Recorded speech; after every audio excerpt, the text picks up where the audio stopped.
Hello. Hi. Hi. How would you, well, I guess first we should just both say on recording that we're both giving consent for this to be recorded. Yes, correct. Okay, cool.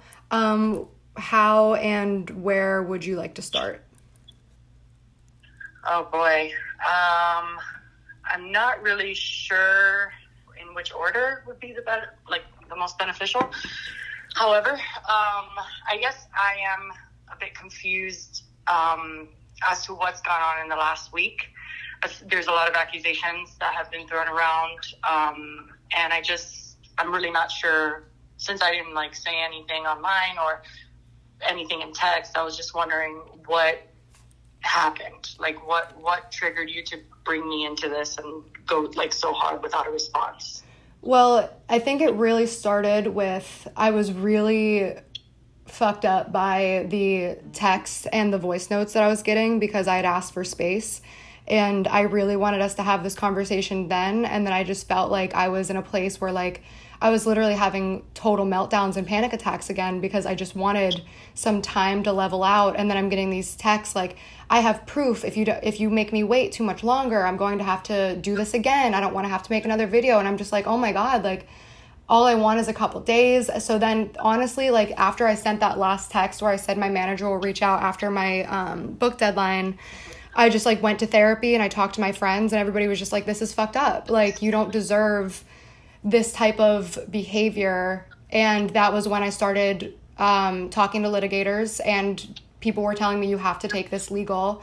So then I started, getting together all of my evidence and my case. And then I was talking about YouTube, and then all the drama channels start jumping in. But and then you came up through that stuff where it's these drama channels who perpetuated this story are attacking me relentlessly. And I don't know if you've paid attention to the insane amount of hate that I get, but I woke up and I post a TikTok and all of the top responses are that I defended a rapist. So for me, it's just why am I giving this time and energy and attention to this person who literally tried to ruin my life for, in my opinion, really no reason outside of anything that you've done to me. You've talked to fans about me, you've talked to people about me before, and it's I talked to this one person and you felt the need to literally try to ruin my life. And you can, obviously, I know you're going to say you didn't try to ruin my life, but you had to know the repercussions and implications of a video like that. So for me, it's just I'm at my breaking point. I've been talking to lawyers for weeks, and I just I just want my name cleared, Gotcha. So I guess I'll start off with the first thing you said. Can you find me a text where I said I have proof and I'm going to release it if you don't talk to me? Would you be able to find that text and read it to me? Yeah, it's actually in the voice note, though. It's in the voice note. You said, just so you know, though, I have proof, and if you don't want to talk to me, I'm going to have no choice but to come forward with it. And then when I said I still just want a little bit more time, there's a lot of text. I'm sure you've also read them again. Okay, I'm sorry. I didn't say that in the voice note, right? I just listened to it before this call. Right. Oh, really? Can you send it to me? Because if you still have it, I actually want it so that I can have it for context as well. I said, and I quote, "Please don't take this as a threat, because I feel when you say the word proof, it has a threatening undertone, and I don't want you to think that, because believe me, the last thing I want to do is make a video. So just please know, I'm just saying this for context to let you know what I want to talk to you about."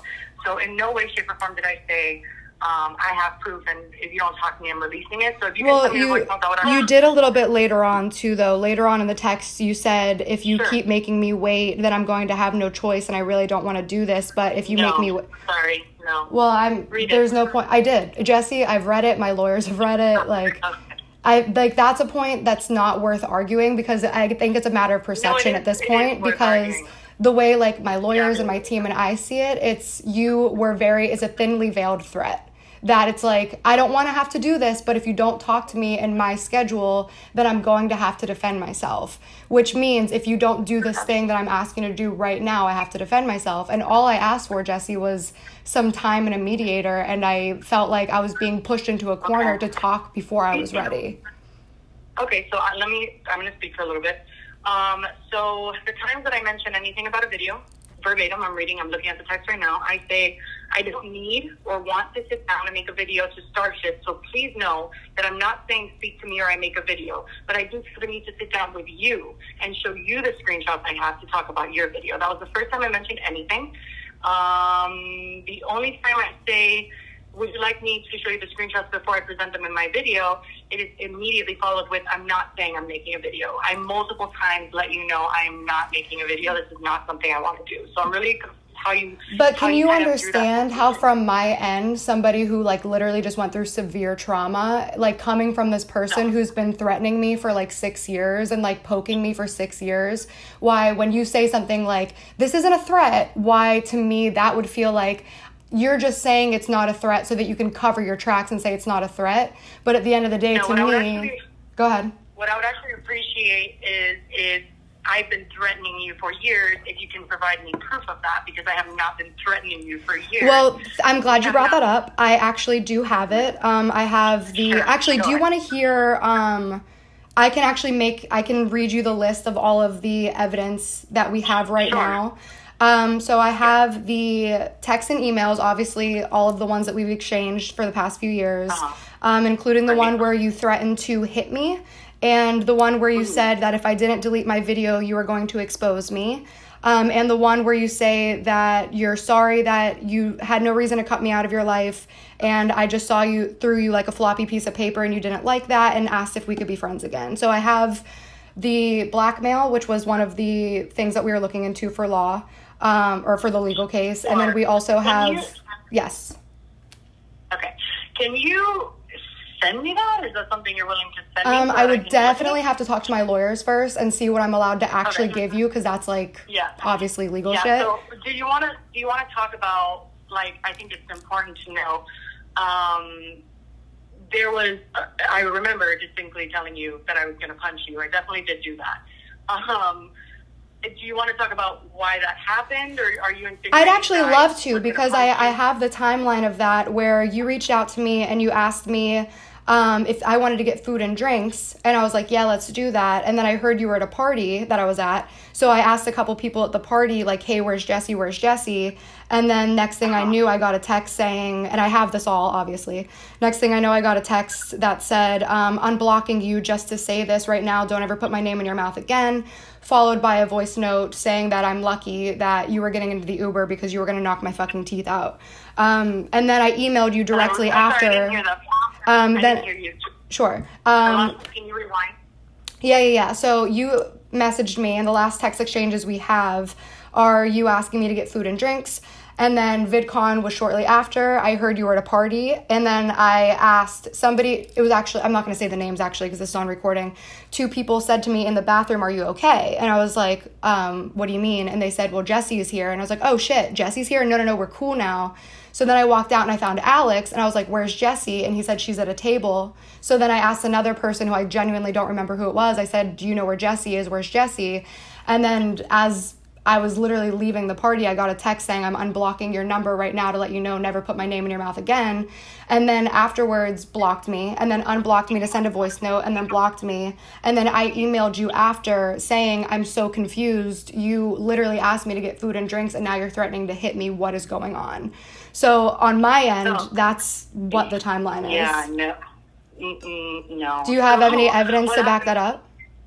Yeah. So, I actually do. So if you read our emails, and if you remember that situation, I didn't want to punch you for no reason. So what had happened was that right before VidCon, when I thought you and I were on good terms, called me and says, hey, weird, Gabbie just asked me to be in an exposed video about you. So I lost my shit, and I said, she did what? After doing you know what you did? And I said, okay, I'm going to lose my shit. I'm probably going to have to see her at VidCon. And I was going to avoid you at all costs. That was what I was going to do. I was going to be like, listen, this person who tried to have sex with my ex-boyfriend is now trying to get I didn't try to have sex with your ex-boyfriend. Oh, you admit to it, no. No, well, actually, that's not what happened. See, this is the twisted narrative. After you know what you did with 2 different people that I'm not going to name here because we're recording. Just are you out of your mind as we're trying to have like a civil conversation? Do you understand why I've been avoiding this for so long? I'm trying to have a civil conversation. I let you speak. Okay. May I please speak? Okay, I'm sorry. Thank you. Okay, I'm sorry. Thank you. So after that situation, actually reached out to me over OkCupid, and then he was venting to me, and I have all these messages as well about you and saying how you were like throwing him around and you're blocked and then he's unblocked and he's blocked and he's unblocked, and he was like, literally she's doing the same thing to both of us. And then I said to him, maybe we should just hook up, and he said, yeah, we definitely should, how about tonight? And I was like, haha, no. And then he hit me up 2 more times to have sex, and I never did.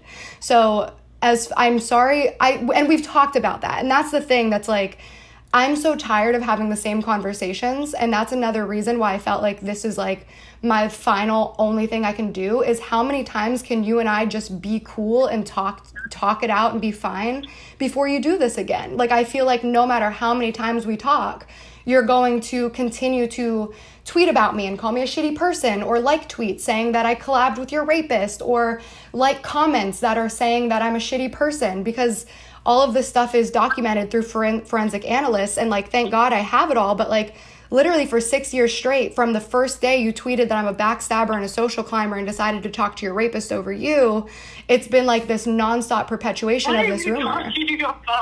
Oh, I have the tweets where you tweeted I'm a backstabbing friend, and then you tweeted that I'm a social climber. I said Gabbie Hanna is a backstabbing friend. I said Gabbie Hanna is a backstabbing friend. You responded to a tweet that said something about me, and then you tweeted publicly, you put a period in front of it so that everybody could see it. You said, backstabbing people, I tell ya. And then at the same time, Jen, which you admitted, you also use that account, at the same time is tweeting that I'm a social climber. And I mean, that's all like evidence and not arguable because it's real. Yeah, so your evidence, okay. First of all, you're reading the same emails we both have and trying to convince me to say something different. I'm talking about tweets. I don't believe your evidence. I'm talking about tweets.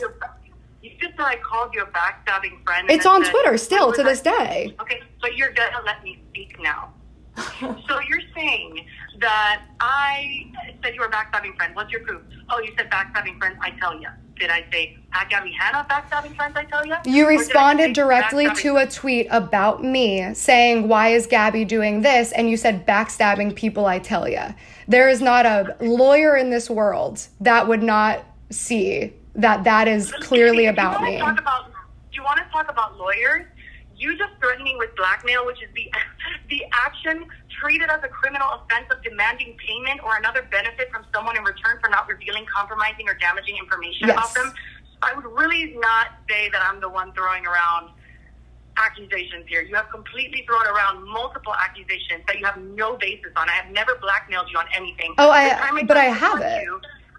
No, you don't have it because it didn't happen. You're not going to try to convince me it happened. Okay, then what's the point of this conversation? Because I was more than happy to pursue this legally. I'm happy to. So I'm okay to do that if you don't want to, like, if you're just going to tell me all of the evidence that's in front of me doesn't exist, what's the point? Make no mistake, though. Absolutely, without a shadow of a doubt, proceed legally. Be my guest, and I'm saying that 100%. I'm not trying to be like, I know. Do it. I know. Yeah, I'm saying go ahead. That's completely fine by me. What I am saying is that I don't even understand. Like, you're saying the same things we both have, our email exchanges that we both have, our Twitter interactions that we both have, and you're trying to convince me that I tried to extort you and, like, blackmail you, which is just frankly. Let me ask you this. Huh? Let me ask you this. Yes. Why did you feel the need to do what you did? Sure, I can answer that. That's a fair question. So, we have a very, very, I think it's safe to say, a very negative history in speaking in general, as you can tell from this conversation. We do not have a good path, we don't have a good communication history. For the whole you asking me to take the question out of the Q&A, I remember making a decision that day. I was like, I don't ever want to speak to Gabbie again, which, by the way, you're right about it. Like, our biggest mistake has always been, let's try to be nice to each other. Let's try to be amicable. Like, it just cannot continue on either side. Like, I think we both realize that now.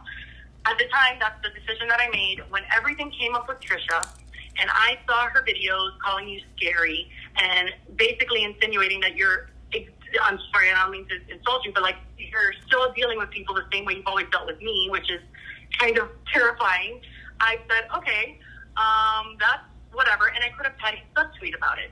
And then as soon as people started saying, oh, this is Gabbie, I know what you're talking about, I was like, oh my God, this is so stupid, I'm dumb for posting this.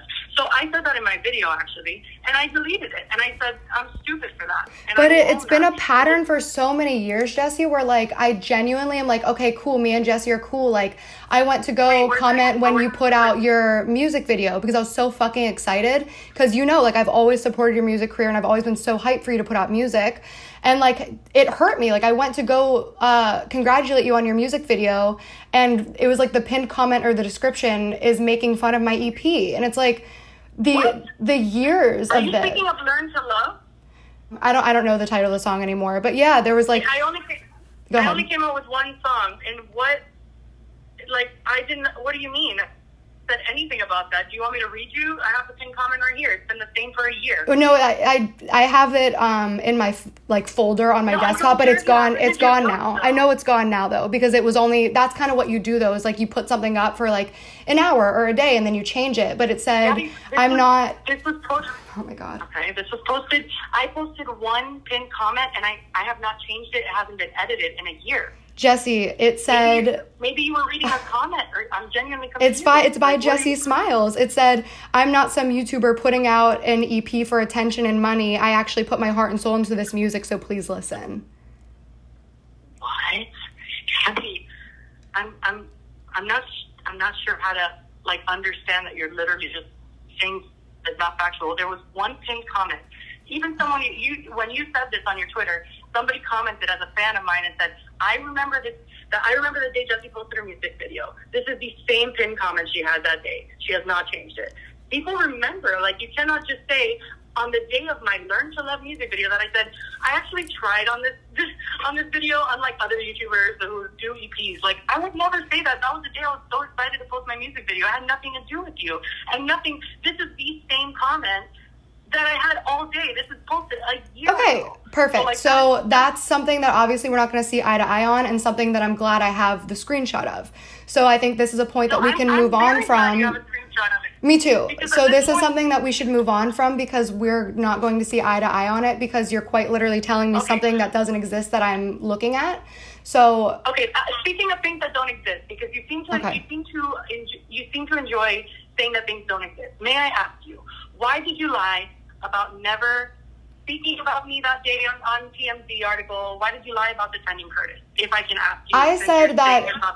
I said I never ditched my friend for her rapist or publicly defended my best friend's rapist. Here's why. First of all the ones that I saw, because I never went back and deleted anything, so all the ones that I saw never showed that. They said, get popcorn, or why is TMZ talking about Viners? And then I saw the one that you're referring to, which says, somebody responded, the actual tweet's not there, so I don't know what it says, but somebody says something about, oh, thousands of women, da-da-da-da-da.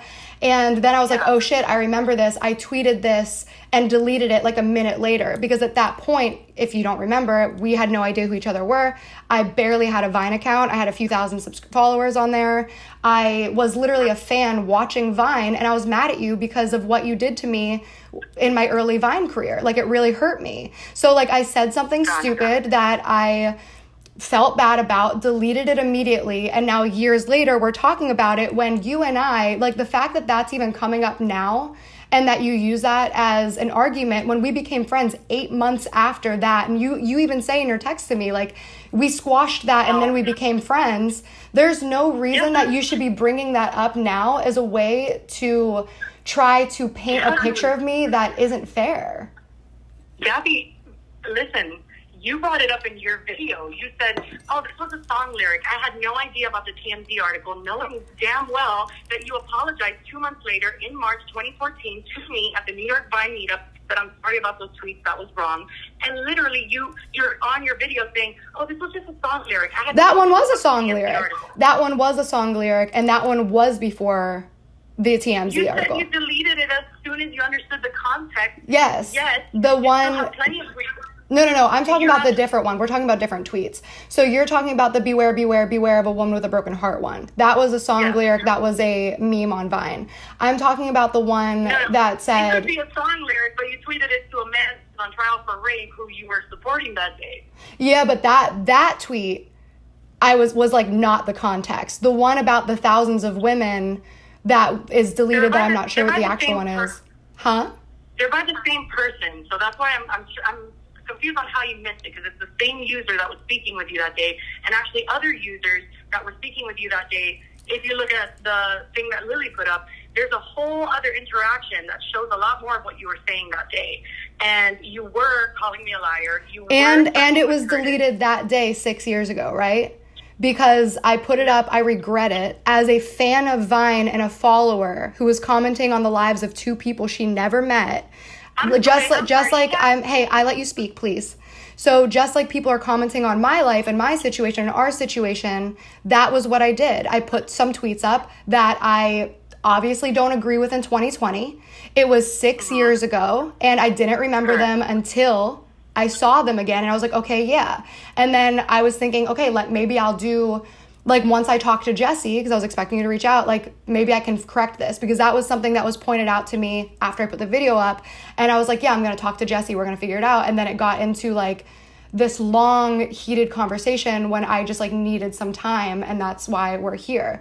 But my whole point of this is, why is this coming up in 2020 when we became friends 8 months after those tweets were even out? So it just shows that you're retroactively trying to paint me as a villain, where, like, you can't forgive people. You can't forgive people and move on and have discussions and then just continue to bring it up over and over and over. The answer to your question is you. You're the reason I brought up anything. You're the reason I'm bringing it up now. You are continuously, first of all, I do want to say, you have absolutely no way to prove when you deleted those tweets. Those tweets were not up for one day, and you still up right now that do not. That's why there's barely any interactions, Jessi. There would be a lot more interactions on those tweets if they weren't deleted. Yes, I know, Gabbie. We found them. Like, straight up, we found them.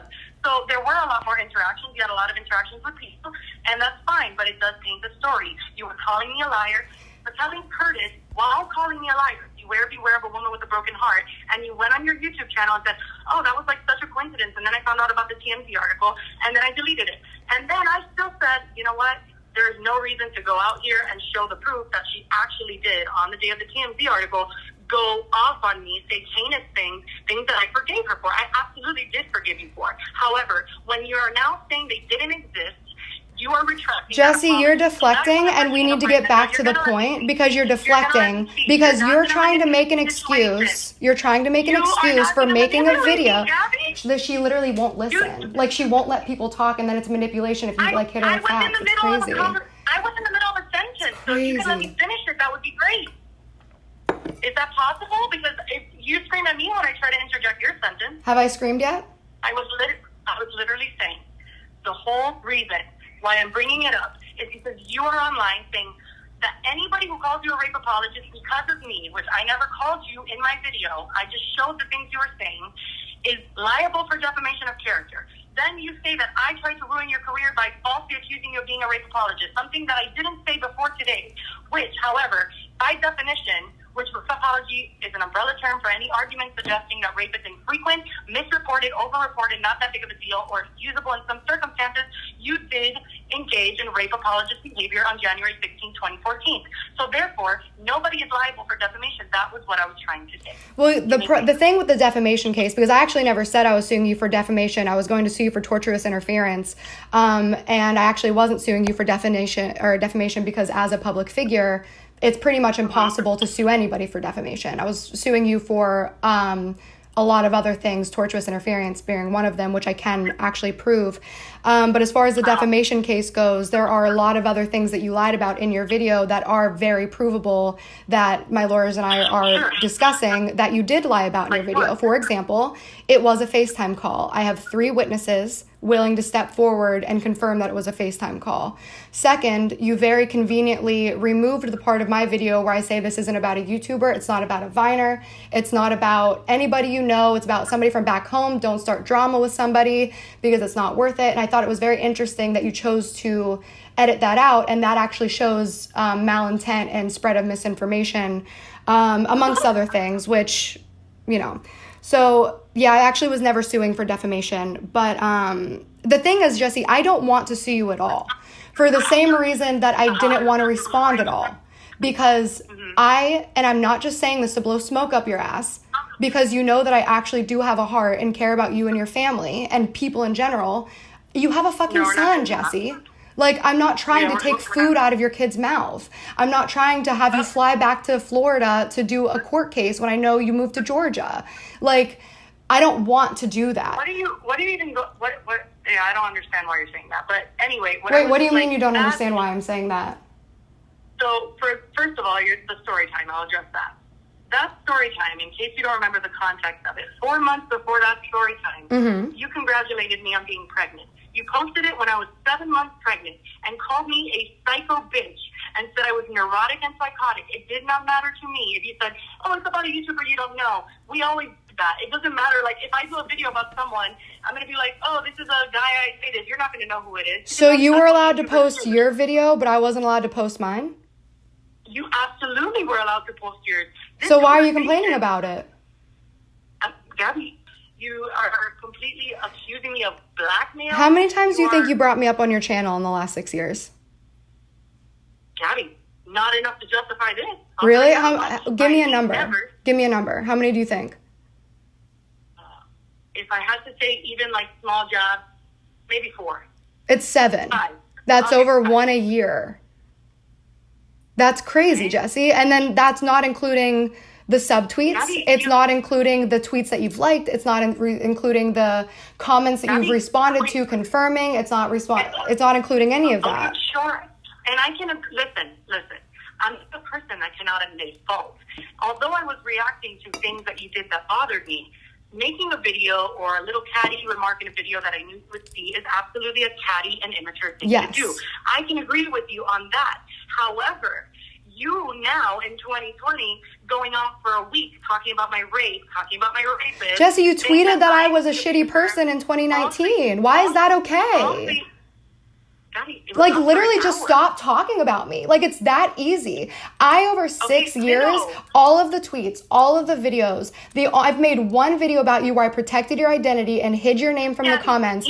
You've made 7 videos about me, so many subtweets. Jen has done that, and I've never responded. You have talked to people personally about me, talked to fans about me. I DM'd one fan privately, and you use that as an excuse to really actually try to ruin my life and my career. Do you think that's fair that you can talk about me and provoke me for 7 years and I never respond? And one time I DM'd one person who was accusing me, by the way, falsely of collabing with a rapist, literally said I'm collabing with a rapist. So I DM'd the one person who said she's collabing with a rapist, and I had a conversation with an adult human being. And then you made a video literally trying to ruin my career. Okay, I absolutely was not trying to ruin your career. What did you think it was going to do? What did you think it was going to do? I can tell you what I was hoping it was going to do. I was hoping that it would stop your behavior of incessant, and this is the truth, incessant talking about my rape, talking about me as if I'm a liar. Jessi, where? Where have I talked about your rape or called you a liar? I've never even subtweeted you anywhere.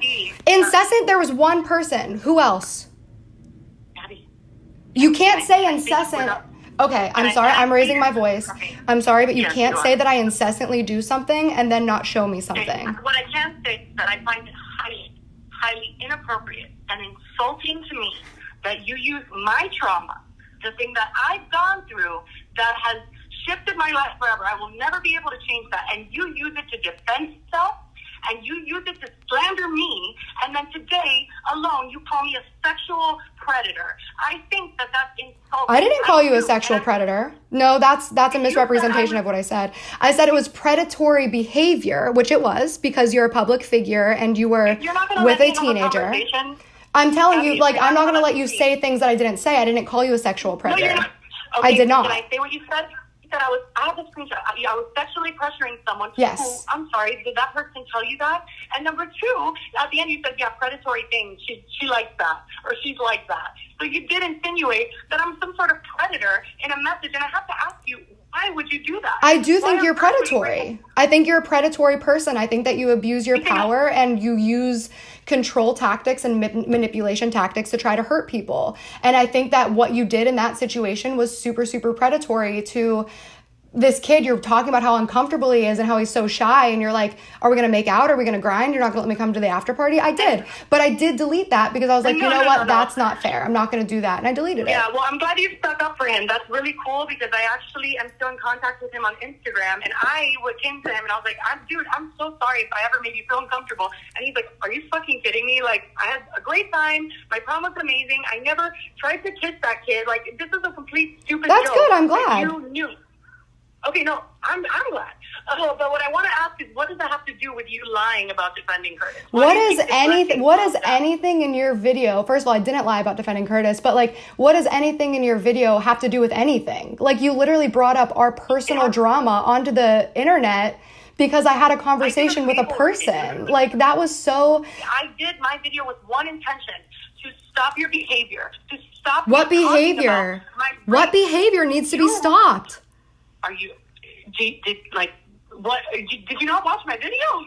Like, Jessi, you're mad because I DM'd a fan, right? No, I am not, because you talk about my medication. You talk about your medication publicly, Jessi. You have so many public tweets and videos talking about your medication. That's not fair for you to say. I mean, you do. Mind your own business. Jessi, I'm having a conversation. I'm allowed to have a conversation with an adult. I did not say, Gabbie, Hanna, you have permission to talk about all my fucking shit. So don't tell me, oh, you've already talked about it. Well, mind your own business, Miss. I do not want drama. You talk about my medication. You call my rape. You talk about your medication. Okay. You're not publicly. Minding your own business by talking about. Okay. Is it my own business if you talk about it publicly and then call me a shitty person on the internet, and then it causes a shitstorm for me because you called me a shitty person? Oh my God, River, it was a subtweet, and you subtweeted me the next day saying the best thing, the most empowering thing in this world is knowing you could hurt someone and not doing it. Oh, it's so crazy that you didn't think I was talking about, obviously, Trisha Paytas in that situation. Gabbie, I didn't even tag you in my subtweet. For all you know, it was about Tim from down the street. But Jessi, it's always about me, and you confirmed that it was about me. No, you confirmed it was about me. Gabbie, I'm not saying it wasn't about you. I'm just saying. So what's your point? When I didn't come. Oh my gosh, is anything productive going to come out of this? I don't think so. That's why I've been that's why I decided that it's not worth it, because realistically, you're not able or willing or ready to accept the fact of what you did, which was completely inappropriate, completely immature, and caused me a lot of harm and trauma and damage financially, emotionally, and personally. And now you're experiencing a fraction of what I experienced, and you're screaming at me. So, Gabbie, I don't know if you know this. I'm not sure if you know this. You've experienced this for 6 months, right? I've experienced for 6 years. Well, so have I. I have been called a liar. I tweeted you? Whore, too ugly. For years, you were one of the people that contributed to that. Where? So I have been called for years. Gabbie, I was shunned from Vine for coming up on my wrist. For me? From me? I did that? I didn't do that. Gabbie, I'm not saying that I'm not saying that all this time it was you. I'm saying that day on TMZ you contributed to the behavior that I experienced from other people for years. I have just been called a liar, an attention whore for years, just because I had the audacity to show up to the hospital and tell them I was raped. So I do have to ask you how on earth you can think. I do not understand what you're going through. So why would you want to do that to somebody else, Jessi? It's an easy answer. I did not want to do that to you. Your channel, your Twitter, your Instagram, I'm sorry, your data has shown that you are losing followers before and after me. So it is under Jessi, I can prove financially and monetarily the impact and trust me, I've done the data analytics. This all happened 2 years ago when all of the other stuff happened and I was actually gaining again, and it was slowed down, and then you put out your video, and that day there's a massive hit, and I can show through Patreon and Lost Deals. I'm not worried about proving that. I'm not saying that my channel was in the most spectacular condition, but being called a rape apologist and letting that rumor just run like that was damaging to my career and my life and my mental state. Gabbie, but you were a rape apologist on January 16, 2014 by the that up.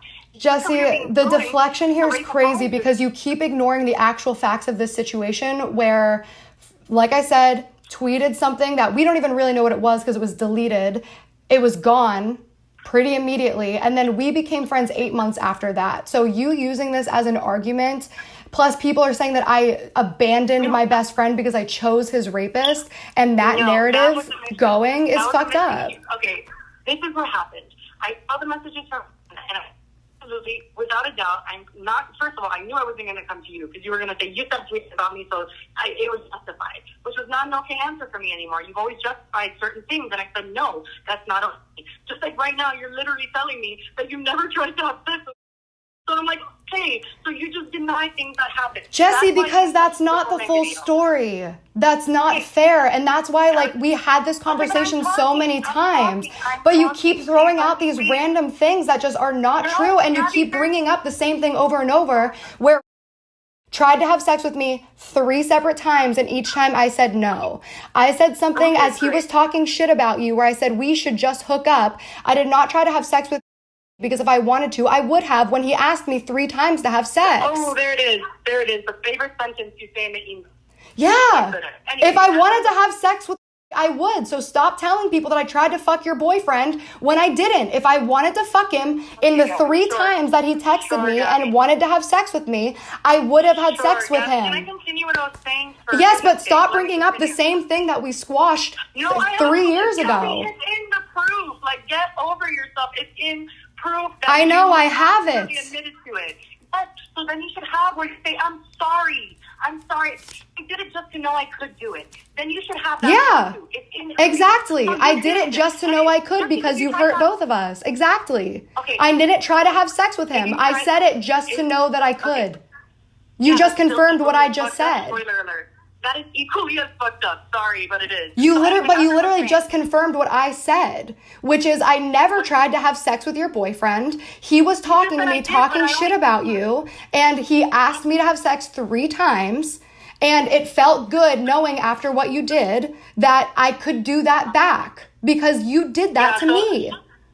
So the times in the messages where you admit to telling him I'm a slut and all that stuff, that never happened either, right? Oh, Jessi. Yeah. Who knows? So anyway, yeah, I know, right? I'm such a slut. The rape victim's such a slut. Anyway, no. See, don't try to pretend like I called you a slut as a rape victim. Don't say I slut shamed you for getting raped, Jessi. You're laughing like, if I call, because it's just crazy how the narrative is twisting. Like, oh, call the rape victim a slut. If I called you a slut, it's because of you literally going after every guy I said I was interested in and fucking them. Oh, Lord. And you know what? I don't agree with slut shaming. And you're right. When I was 23 years old, I said some fucked up shit when I was really hurt by the shit that you were doing to me. You're right. And I don't think that I deserve to have a hit piece put out against me because I called you a slut in 2015. Gabbie, I was doing a basic table reading of your messages. I, you know, this is the truth. If I wanted to do a hit piece, this is what I would have done. When you said in those messages, they don't exist. Look up the tweets. Yes, they do exist, Gabbie. Here are all of them because I had them at that time. I did there because I said, focus on the text at hand. I am upset at messages. Not that tweets that I heard are a million years do exist and you're saying they don't. So if I wanted to do a hit piece, I would have been malicious. And I wasn't. I just wanted your behavior to. I literally, in that moment, looked at Deanna's messages and I said, this person, you know, I do one step tweet because of the whole Trisha situation. I deleted it. Which you didn't need to do, right? Which you really didn't need to do, but you've been doing consistently for 6 years. And finally, I snapped and talked to one person after you tweeted about me for 6 years. Yeah, let's talk about how reactions don't add up. Right, let's talk about when I bring up the fact that you did something. Let's talk about that.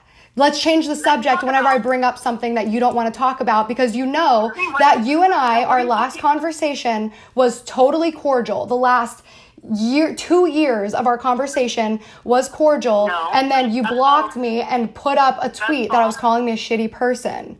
That was uncalled for. It's interesting you have every text message since 2017, but you conveniently... 2015, I have. Okay, you conveniently left out the part where I confront you for making that story time when I was pregnant. And then you proceed to tell your video, like all the people like... You made your video about me. And then I waited and I didn't say anything. And then you tweeted about me again. And I finally made a video as a response where I'm like, you know what? Jessi at this point has already made 5 videos about me and has tweeted about me so many times. No, I'm going to make my own video. You're mistaking the timeline. Those are over a year apart. What, my video and yours? No. Well, I saw my friend's man. Then a long time passed. Then you congratulated me for being pregnant, and then 4 months later... Because you tweeted again. No, I didn't tweet. Gabbie, you cannot think every tweet is about you. There's certain people I see on the street, and I'm like, man, I get bad vibes, and I'll tweet about bad vibes. It doesn't mean Gabbie gives me bad vibes. But when you're actively responding to, like, hate comments about me and, like, hearting hate comments about me... Oh my God, Gabbie, not everything is about Jessi, they say my name in them. Like literally the comments and the tweets that you're hearting and responding to are literally saying stuff about like, Gabbie's such a shitty person. Can you tell us why you and Gabbie aren't friends anymore? I always had bad vibes about her. Like you're literally just... I do just at this point look forward to your irrefutable proof. I'll hear from your lawyer because at this point you're just spouting nonsense. But what I was saying was, if I wanted to be malicious, I could have put tweets in my first video and said, yes, she was a rape apologist. I did not say that. I read Deanna's messages and I tried to keep my commentary to a minimum because I really just wanted to call out the behavior, which is number one. Now you're like, you talk about me to fans. You have no proof of that at all. Why do you truly believe that I don't, right? Gabbie, I truly believe that I have never, I shared messages with fans. That's fine. Then it's not something we're going to see eye to eye on. I know what I see. You say it doesn't exist. That's something not worth arguing about because obviously we're just not going to see eye to eye. I think we're both getting a little worked up. So let's try to reel it back a little bit because we're both getting upset. So let's just take a breather you started it upset. I actually started it pretty calm and you started it upset, but sure.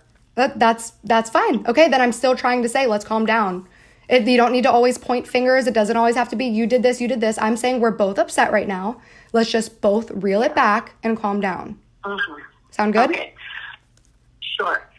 I asked why you, on your live stream, read a message twice about me bullying someone in high school for being Mexican, chubby, and nerdy. Can I ask why you stopped at that and then proceeded to never mention anything about it again? What was your reasoning? Because I was reading the messages out loud, started reading it, and I was like, oh, fuck, kept reading it. And then I was like, you know what? Sure, whatever.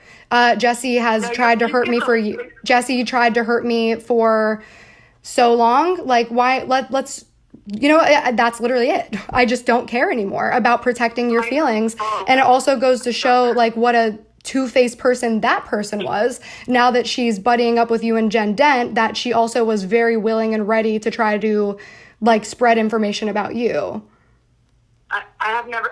first and foremost, any conversations I've had with her have not been divulged to me what you and Gabbie spoke about. I'm not like that, Gabbie. So as much as you like to think I am absolutely not.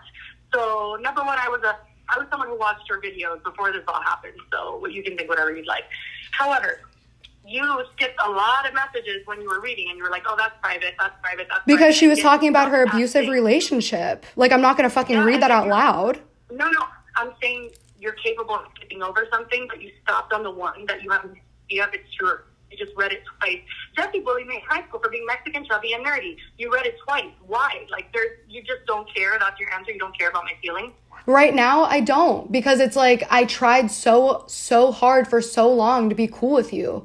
And that's what's so shitty about all of this, is you never would communicate with me. You would just block my number. And then it's I think we're on cool terms. And then we're just not. And it's if you're not talking to me, if you're not communicating with me, there's no way for me to know there's a problem. And if there's a problem, talk to me. Gabbie, are you really under the impression through this conversation when you're screaming and not letting me get a word in that you are someone that is easy to speak to in these situations that are easy to talk about? Do you not see that you're doing the same thing and that we're both obviously not good at communicating with each other, and that's why we've been avoiding this call for so long? It's not... I don't think anybody would agree that I'm just yelling at you and asking you not to talk. It's we're both getting upset with each other.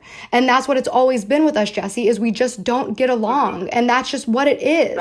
And that's all it should be, right? Is we just don't get along, and don't tweet that I'm a shitty person, and don't talk about my EP and don't like, you know what I mean? Like, I literally just want to be left alone. Gabbie, I don't, okay, this whole thing too that you say I planned on your music, with all due respect, I do not listen to your music or know when it comes out at all. And I don't mean that as like an offensive thing you're doing. That's great that you have a career. I do not listen to your music or know about it. When the one day that I put out a music video, the last thing on my mind is you or your music. Like, I promise you that. What other YouTuber put out an EP at that time that you had to say, I'm not just some YouTuber putting out an EP, I actually wrote this from my heart? Like why would you say that? Gabbie, you know that how I know you're full of it right now? My brother wrote that song. I didn't even write it. I wouldn't have written that sentence. So literally that sentence never happened. It's fine that you think it did. You don't think that you and your brother like didn't work on that song together? Like, regardless, you said something. I'll pull it up and I'll pull that one up and I'll send it to you. That one I will send to you. Yes. He wrote it for me. Like, you wrote it for me like 5 years ago. No, we did not co-write Learn to Love. So I don't really think, I mean, I agree with you on the fact that we absolutely, under no circumstances, any communication ever again. However, you have yet to apologize for anything. I'm not saying to. Did you apologize to me? Well, here's the thing. I did. When? About the subtweets, when I said I'm catty and the videos, yes, that's stupid. Okay, you're not sorry for the video that you made at all? As it being a reaction of your direct actions, no, I was standing up for myself. I do still stand by that video. So you can stand up for yourself publicly, but when I stand up for myself publicly, I owe you an apology. No, let me make myself You literally just said you didn't apologize. Okay, but action has a reaction, correct? No, it doesn't. It doesn't actually, because you have said and done a lot of things on the internet over the years, and I haven't reacted. Gabbie, you're not going to finish a sentence. Let me speak. Every action has a reaction. My subtweet, your tweets to Deanna. I mean, your tweets to Deanna. To me, that's extremely disproportionate. Then I made a video and you made a video. It is disproportionate, absolutely, because I said something privately to one person and you said something publicly to your audience. You're 100% right. There is a disproportion there. No. There ain't no disproportion from the DMs to my video, and I'll explain to you why. Because you messaged someone who just an hour before had been completely against you, did not tag you in that tweet. You took it upon yourself to message them with my private information, my medication information, whether you think that was public. That was very public. And my rape. Absolutely, under no circumstances do I ever want to. What did I talk about her rape with? What do you mean? I didn't talk about your rape with her. I talked about the fact. Go ahead. Okay, you're not going to tell me what you spoke about with, because I looked at those messages for a million years. You called my rape drama. The situation surrounding my rape, all the rape drama. Literally, you mentioned my rape a million times and my rapist a million times, and then in the same DM call me a liar that just wants attention. So to me, an appropriate... You're talking about a DM to two different people, so it wasn't in the same message. I didn't say rape drama to Deanna. I said that to Abby, which was an insensitive semantic. I 100% agree with that. That I could have called it like the time around her rape, or all of the stuff going around her rape. Like, I don't know what else to say it. It was bad semantics. I never meant that in a disrespectful way to like deduce your experience down to drama. And I'm genuinely sorry if you felt that way, because I never, ever would try to take that away from you or invalidate that. And like, sincerely from the bottom of my heart right now, like, please understand that if you felt that like belittled your experience or just took away from something, that was not my intention. It was just like a quick way of typing. Now? What's that? Is it your intention on talking about the rape apologist, that I'm the one that's a sexual predator, I do this, I do that? Do you understand that also is extremely traumatic to see? I'm not the one I wasn't on stage. I never even called you that in my video. People did digging into your past and the tweets that you had for Curtis that day, and they determined that you were a rape apologist, and they called you that. I never once called you that. So, like, literally saying. But you were like liking tweets. You were liking tweets and stuff, calling me that. So like that is perpetuating the rumor and like responding to like comments or like hearting comments about that. Like that is perpetuating the rumor, and it shows that you saw that narrative was happening and that you didn't care to dispel it or correct it. I don't believe you. Okay. I wouldn't like a tweet that says, "Oh, Gabbie collabed with Curtis," because I never gave a shit about who collabed with Curtis. This whole thing that you said I created this 5-year rumor is bizarre. But anyway, I will continue and say, if you feel bad then, in the messages to Deanna, you are now on Twitter completely bringing my trauma back up. I mean, this is like... Jessi, you brought it up. I'm sorry, but you brought it up. And like now I have to defend myself because I'm being called a rape apologist. And I will give you this. I will say you've never called me a rape apologist. You've only like liked the tweets. You called me a backstabber. You said I left you for your rapist because he had more followers. Like those are not... Gabbie is a rape apologist. I'll give you that. But I'm also... But also, I'm not on Twitter saying Jessi called me a rape apologist. My point in doing this is fighting the internet's narrative of me defending my best friend's rapist, ditching my best friend for her rapist, deciding to collab with my best friend's rapist. And like that's kind of the shitty part about it is like because it's brought up publicly and people are allowed to speculate and take it wherever they want, I have to respond to that because it is damaging to my life and my reputation and my career and my mental health. And I'm really sorry that like it involves you because you didn't explicitly said that. And I'm telling you right now that you're right. Like you never explicitly said Gabbie is a rape apologist. Gabbie collabed with my rapist. So this isn't even really an attack on Jessi Smiles. It's an attack on what the internet is saying and what you're allowing. And then once it became more, now it's an attack on Jessi Smiles. Gabbie, but you just said it right now. I never said you collabed with Curtis, and yet in your video you said for 5 years I've been saying you collabed with Curtis. You just said right now you never No. I said you started the rumor that I ditched you for my rapist or for your rapist 5 years ago, which you did. And I have the tweets of that. I think they're actually in the video that went up today from that other channel. I hope you have a full folder. I'm pretty sure it's actually on the internet right now. I'm pretty sure Not Another Drama Channel put it in there. I do have to tell you, Gabbie, by definition, I do have to reiterate, the evidence of what you said that day, insinuating girls have cried rape in my neighborhood all the thousands of times, which you admitted to right now in this call. You admitted to it in, like, literally, it's all there. The evidence is all there. That is rape apologist behavior. So by definition, if people were calling you a rape apologist, that is not factually incorrect. You have to understand. So you think that a deleted tweet from 6 years ago because you had been very mean to me and I said something stupid before I had a following. You think you think that in 2020 deserves me to be called a rape apologist, that when I had no followers and you were so cruel to me on the internet, do you think I blocked you without saying a word because of the rap battle. So don't go so cruel. No, you commented on it calling me pathetic, and then you asked your followers to go call me a wannabe. Oh, good God, Gabbie. Did you see what Lily posted, the evidence of your interactions that day that absolutely proves that you were... Jessi, I've seen everything, and my point is still that you're talking about something from 6 years ago that we weren't even friends. No, Jessi, that's not literally at all ever what I said. You're twisting my words. I'm saying I never defended my best friend's rapist. I never ditched my best friend for her rapist. I never collabed with my best friend's rapist, and I'm not a fucking rape apologist. That's my point. Gabbie. No. I have all your live streams where about 1 million times you say, I am falsely accused of being a apologist. Yeah. An attack. Yeah. Gabbie, you were a rape apologist.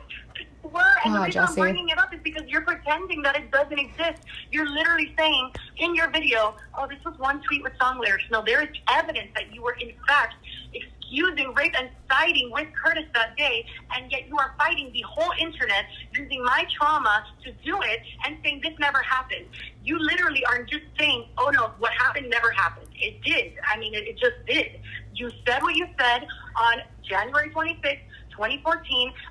You apologized to me, and I accepted that apology. In no world can you now say, oh, that just didn't happen. That is rape apologist behavior that I forgave you for. So if everyone wants to call you a rape apologist, I'm not. So why are you talking about it in 2020? Why are you talking about it in 2020 then? Because you are. Because Jessi, what are you talking about? You did this. Do you not realize that you did this?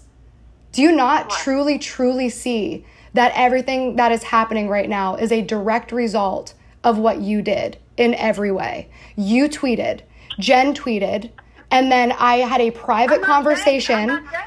And then I had a private conversation with a fan, and then you made that public and made a public video, and now I'm speaking out and I'm defending myself, and it's somehow my fault, and I'm bringing this up, and why am I doing this? You literally did this. You did all of this. Gabbie, you know that I'm not the only one you have drama with, right? It was prompted by... And Jessi, you're not the only one that I'm not the only one you have drama with either. Who? I stay at my house. I'm a hermit crab. Who do I have drama with right now? We're obviously getting to a toxic point, and I'm not sure if there's anything else that you want to talk about. As far as my live stream, I was going to offer an alternative. It feels like you're not interested in hearing it, but this is just something that, like, and this isn't me trying to, like, hurt you or threaten you in any way. Like, this is not do this or this gonna happen. Like, I mean, I guess it kind of is, but it's just like, I'm not doing it to hurt you. It's because I have to tell the story and defend myself, and I'm not going to stop. Correct, because I don't want to twist the narrative here. Yeah. You're gonna go on a live stream and present information you've refused to present to me to prove accusations. Well, no, there was actually a lot that there's some that I have to keep private because I was told, like, for example, like the names of the witnesses, like written statements, shit like that, like that kind of thing I can't show.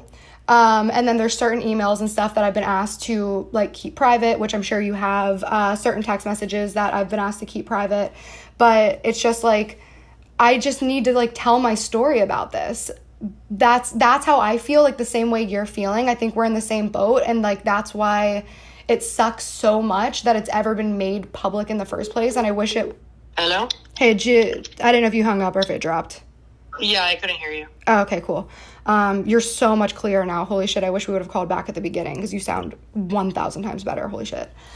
I just, like, it sucks because I, like, don't know the answer that, like, makes everybody happy, and I wish there was some type of, like, middle ground, and I just don't know what that is. I just don't know. I mean, for me, I know that you said that you didn't watch my video until after you posted yours, but I think that what would have been a good middle ground is you watching my video, getting anything you felt was important to put out there and putting it out in a video, and that would be it. Like, I made a video, you made a video. Like, that would literally have been the most fair thing. I honestly am just confused at all this online back and forth now, when I feel like you should have just done it in your video. You should have just aired out whatever you felt was fair. But in my opinion, I don't think the right way to go about it is a million live streams and tweeting at every single person. Listen, I dealt with Curtis subtweeting me when I would speak up about my rape, and I had to deal with people calling me a Curtis is a fucking dick. Like, we all agree Curtis is a dick, right? Like, it was handled without couth, and, like, I think we all feel that. Like, I totally am 100% on your side with that. But, like, I never... And I swear to God, I'm not, like, throwing smoke up your ass. Like, I never wanted to respond in the first place because I don't want to hurt you, Jessi. Like, what I went through was, like, constant anxiety and panic and not eating and not sleeping and not being able to work. And, like, you get it. It's all consuming. I know you're experiencing that.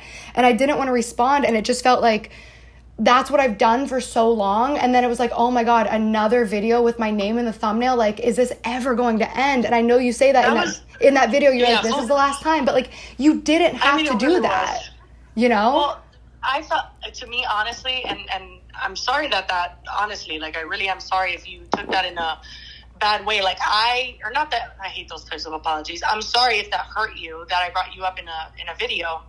And honestly, in my eyes, you know, like you said, people have not stopped. So I have also been on the receiving end of 1,000,005 questions and everything. And when I was like, oh, I'm going to do a Q&A, forget it. It was like I have all the questions where I was like, Jesus, if I don't address something. So I wanted to do something very mild and especially tell people, like, that's it. Like, there's nothing to talk about anymore. But do you feel it was mild, or because, like, for me, because this is how I feel. Like, to me, it hurt because it was like, you know what? Like, I don't regret it, and I'm just telling people how they can treat me, and it was, like, it felt so pompous, and, like, it's almost like you felt happy, and, like, seeing, like, the tweets from Jen and Alex, and, like the picture of me standing over a grave, and, like, it's just...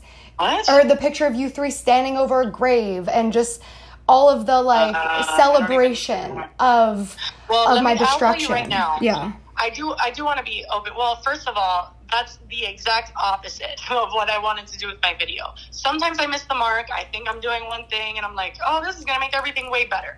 And then it doesn't. This is a good example of that. Definitely did not make it better. So I can own up to that, you know? And full disclosure, unless... like, I feel I have to in any way, because I mean, I'm just like you're defending yourself. If anything gets out of hand, like, this is our platform, you know what I mean? So we can use it however we want to defend ourselves in any way we need. So I'm not saying, like, I'm never going to make a video. If everything was to stop, this is the truth. If everything was to disappear tomorrow, I would never, like, since that Q&A, I was never going to mention you again, ever. I know, like, you may not think that, but that is truly my intention before I made my Q&A. Anyway, I do want to say, I don't have, like, Jen goes off on Twitter. There's times I ask her to stop. There are times where I won't even know she's going off on Twitter. Sometimes she'll text me, she'll be like, I tweeted, and I'll respond like, oh God. Like, I do not egg that on. I just want you to know that in any way, shape, or form. There's been times where I've tried to stop it. There's been times where I've tried to just not answer the text or whatever. So, I believe that. I genuinely do believe that you aren't, like, asking Jen to do shit at this point. It just feels like my boyfriend and my best friend aren't, like, tweeting about this. And if they did, I would be, I mean, now he is, finally. Like, for 6 months, I literally said, don't fucking do anything. And, like, as much as she's not in your control, I do feel like if you were to ask her to stop, she would have. And I do feel like you didn't mind, you know? And obviously I can't know your intentions. That's not true. That's not true. It really isn't true. Okay, I believe you. I do. Yeah, and I want to say, after my video went live, I don't know if in your head I was, like, maniacally rubbing my hands together and in a corner like, ha ha ha ha ha. Now I really did it. I suffered a lot. I despise confrontation. I have extreme anxiety. I have a lot of mental health issues. You know this. So I was, like, literally freaking the fuck out. I remember, like, 2 nights in, I just wake up my husband and I was like, what? Why did I do it? Oh my God, I'm so scared. Like, what happened? Because I didn't want to hurt you. I genuinely wanted behavior to stop. Hurting you was never something I wanted to do, ever, in any universe. I have been hurt on the internet. I have dealt with years of people calling me a liar.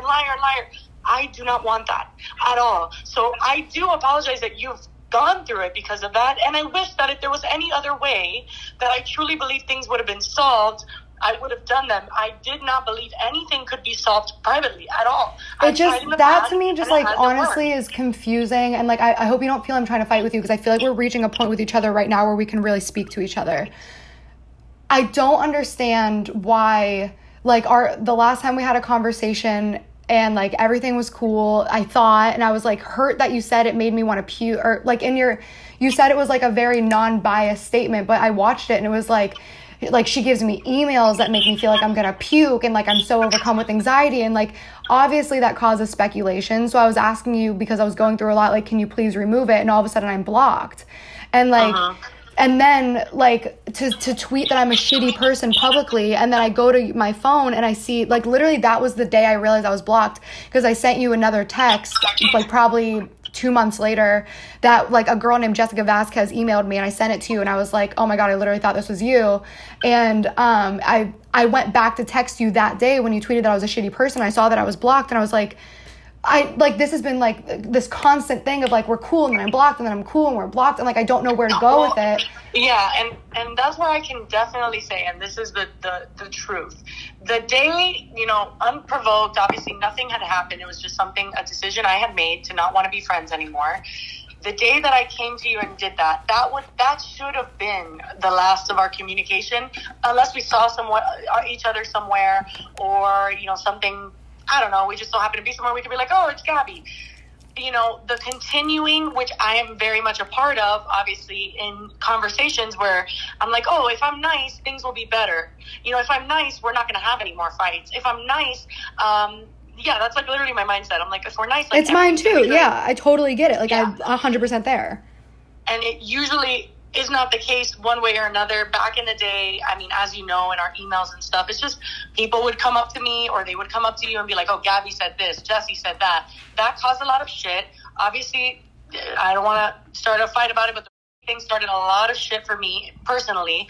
And so it just kind of always like felt like we were trying to be nice to each other, but we really just shouldn't have even tried. Like, we should have just not spoken to each other. So I can definitely agree, like, this whole confusingness is because we should have never, once our friendship ended, we should have let it end. I 100% agree. And I think that we probably, like, I mean, I know from my end, the reason I felt like I had to keep it cool with you is because I was, like, afraid. Because I felt like every time I thought we were fine, like, there'd be another tweet, or there'd be, like, another story time, or there would be, like, something. And I was just like, I'm afraid. And I feel like I need to keep the peace with this girl, because like I feel like I haven't spoken to her in so long, and like, why did she make this video? Like, I don't understand why she just like. I felt the same way. But I never did that to you though, except for the one time I made a video. No, it would always be things in private. It would always be things you do to a person that would come to me and tell me, or it would be certain things that would happen behind the scenes. But that's different than real life, Jessi. And I will admit, like, of course there have been times that like, no, I'm sorry, I meant on the internet, like, talking shit and like venting in person when somebody hurt you. Like, I was hurt by you. You were hurt by me. And I'm sure you talk shit about me to a lot of people too. You talked about me to Jen. You talk about me to your boyfriend. Like, you know what I mean? Like, that's just what humans do. But normal. To take that's normal. But to take it to the internet, to take it to the internet and make videos and like tweet and like tell these personal stories, that's where I started getting like anxious, where I'm like the one that made me the most anxious was the video where it was people I hate or YouTubers I hate or something, where you literally said, I could shit on this person's whole life, but I'm not going to do it. I'm going to save it for another day. And once you said that, I was like, oh my God, she's really like waiting for the moment. She's waiting for the moment. I gotta go look at that, because that video, I didn't even include a story about you. No, but it was like one of those things that obviously it's about me. You're like, there's this one big YouTuber that I was really good friends with. She's really big now, and like I could shit on her whole life, but I'm not going to.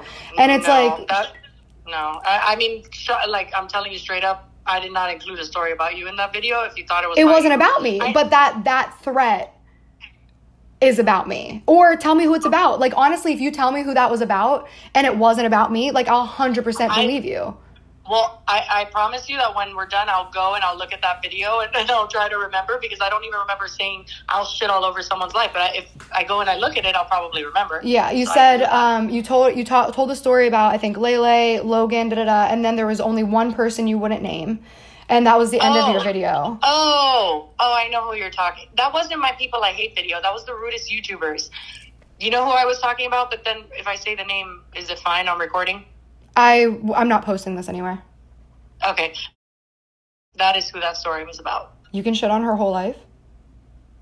I can't shit on her whole life, but she was it was a not fun interaction. And I don't think I ever said I'll shit on her whole life, but if I did say that, it was because I was upset with my interaction. But you said in the video that it was somebody that you were really close with and friends with that is a big YouTuber now. Like the only person I didn't name in that video was.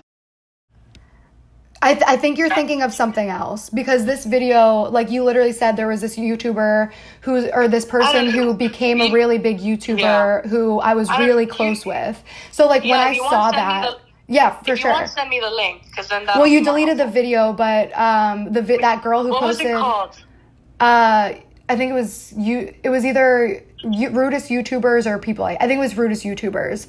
Okay, those are both not deleted. They're on my channel, so I'll go take a look. They were deleted when I had to get a forensic analyst to get the privated video from it. Yeah, like, it's still up. It's just private, so I still have it. Oh yeah, but so that's when I saw that. That was when I was like, okay, Jessi's like for real waiting for the moment, and then obviously I felt like I needed to be like cool because I was scared. Because I'm like, this girl's like threatening me. She's already talked about me. She's already told full stories about our friendship. I don't know what else she is going to do. She had already texted me telling me that she's going to make an entire video exposing me. Like, with all of these things, I'm sure you can understand like my position in this and why I would be scared and why I felt like, I don't know. It's just, it's been so fucking long. I'm going to straight up say right now, I've never told you, Gabbie, I'm going to expose you. You're going to do this or I'm going to expose you. I've never even said I'm going to expose you. You said if I didn't delete the video, the story time that I told my best friend's man, you told me I did not. Okay. You told me if I didn't delete the video that you were going to have to make a video defending yourself and show it like how is that equal exposing you? Because you said that you're going to show all these screenshots and tell all these stories when, like, I did a video in a direct response to a video that you made by literally the same title. Like, you literally made a video called this, and then I did one, and I never texted you saying, if you don't delete this video, I'm going to do this and this and this. That, to me, is a threat. Okay. First of all, I'm sure that I did not say, if you don't delete this video, I'm going to sit down and make a video defending myself. That's not how I speak. But second of all, I've already said catty behavior and doing story times and doing whatever was my dumb way. And I'm able to say that was my dumb way of coping with the things that you would do behind the scenes. The things which now you're just saying did never happened. You know, whatever. It was things that I know happened. I never said it didn't happen, Jessi. I'm saying, like, this is why it's so frustrating, because I'm not saying that conversation didn't happen. What I'm saying is I never actually was going to fuck your boyfriend, and I did that after, I don't want to say the names because I'm afraid this recording is going to go out somewhere, like, you know, but there was a situation.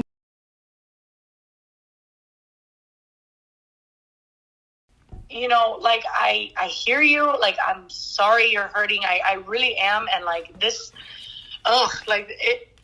if I could do things differently, I don't know, I don't know, if I felt like we could have a conversation, I genuinely did not feel like that was something that could happen, because a lot of times, and it's happened a few times in this conversation, I'm not gonna lie to you, where you've just told me something that is not I didn't do, and then I agree with that, because, like, on my side, it's like, I don't think you're, like, trying to gaslight me. I think that there's a possibility that you genuinely don't remember stuff like that, because, like, I mean, I have that screenshot, for example, and what I genuinely feel happened is it was there, and, like, you tweet and delete, you post and delete, and that's one that you just don't remember, but, like, it does get frustrating when I'm like, oh my God, I literally have this, like, screenshot and, like, evidence that this thing happened, and, like, you're telling me it didn't happen, like, I don't think that you're lying to me. I think that, like, you just genuinely don't remember, and it gets frustrating when it's like, I'm looking at it. You know what I mean? Yeah, well, that's why I'm saying, like, send it to me. Like, tell me, because, hello, this has been a lot of years of a lot of shit. You know, I'm going off of my memory and our emails and everything I can find on the internet, and you're doing the same. So that's why I'm saying, like, I understand whatever legal battle, that's fine. But I'm going to tell you this now to, like, ease your mind. I don't know if it's bothering you. I don't truly have intention to, like, sue. Like, I've been talking to lawyers. Like, we have the evidence up. I've been talking to litigators. But, like, I've been saying from the start, this is, like, a last resort. Because, and I truly mean this, I don't want to do that to you and your family. I don't want to do it either. But more so than that, like it's not... the end of the world if I have to fucking fly to Florida and like do this, like take some time out of my life. Like it'll be annoying, it'll be stressful, but like, because that's where the crime, quote, I mean, we'll say alleged crime happened. So like the court has to be in Florida because that's where you did it. So like, I don't want to do that. I have no desire to take food out of your kid's mouth. I have no desire to, like, I know that, like, your kid is in, like, speech classes. And, like, that shit's expensive. Like, you know what I mean? Like, you're a mother. You're a family. I don't want to hurt you. I don't want to hurt your family. Like, for me, like, the only thing I want is for my name to be cleared, for me to feel like my story is heard, and for this to go away. And like court is a very, very, very last ditch effort, last resort that like, I don't want to go there. So like, please, like when I'm talking about this, you're not taking it as a threat of like, I'm going to take you to court. It's quite literally the last thing that I want to do. As well. I know court is going to be the last for everyone. Like nobody wants to go to court. Yeah. But you can tell, this is my whole thing. You're free to like tell your, like, for instance, the things that you feel have dragged you down the most is the, you know, people calling you a rape apologist, people, the murdered girl, and like the scam artist. I was hearing the things you were saying. There's like a few main things. And like, if you feel like that's not the truth, or like, for instance, like in my opinion, if I were you with the rape apologist thing, this is what I would have done. I would have said, this was something that Jessi and I spoke about years ago. She absolutely forgave me for. This is not somebody who I am today in any way, shape, or form. And although you may think that that is who I am, it absolutely is not. And I don't know. You know what I mean? Like, you can absolutely, like... But, Jessi, once you're, like, in that position of, like, being canceled and everybody hating you and, like, literally no matter what I say, like, I could literally... If I say I'm sorry, people say you're backpedaling. If I don't say anything, then they make up a new lie about exploiting a dead girl. If I cry, I'm playing the victim. If I don't cry, then I'm a sociopath. Yeah, no, I know how that could feel that way, and I can totally see it from your perspective of like why it would feel like there's nothing you can do or say that is going to be the right thing to do or say. I get that. However, you know, me personally, as just like I watch a lot of YouTube as well, I've seen a lot of YouTubers do apologies that I'm like, damn, like, you know what? That was really good. Like, that was a great apology. And I'm not saying that you, like, for instance, there's no apology for the rape apologist thing. It's more that one specific. The murder teenager one, obviously you have your reason, and obviously I know what happened after that, so that's like easy to clear up. And then the rape apologist thing, it's like those were tweets from forever ago. Yes, that Jessi, deadass, I'm not even like swear on everything I own and love and like everything on my life. I didn't even remember 99% of that shit. I believe you. So that's why I didn't address it. Because I didn't know I didn't know it existed until that's why I inserted that clip in my response video, because I filmed the whole video and then before I posted it I was like, I really need to dig deep and try to find what people are talking about. Because when I was asking Deanna, like I was literally saying, can you please show me like what you're talking about? Because I wanted to know. Because if there was something there, I wanted to address it. I wanted to apologize for it. But all she kept saying was, I can't find it. It doesn't exist. And then she sent me a Vine. I was like, that's not me. If she would have sent me those tweets and like, it was 6 years ago. I literally didn't remember. If she would have sent me those tweets, I would have been like, yeah, okay, let's talk about it. But instead, it just blew up into this, like, massive thing where, like, you know, like, I said something hurtful. Like, I don't know if I've ever actually told you this. I was raped in college, and it fucking sucked. And I thankfully, like, had friends to tell me. Like, they were the ones who told me, like, Gabbie, that's rape.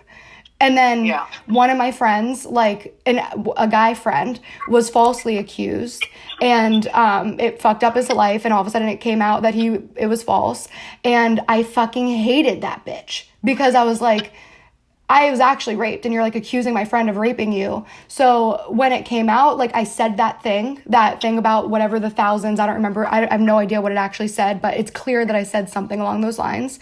And then somebody responded and she was like, oh, so thousands of girls, da da da da da. And I deleted it. immediately. And I had to jog my memory because I was like, that's fucked up. Like, I don't like Jessi because she was mean to me on Vine. But for me to discount her experience without that proof is not fair.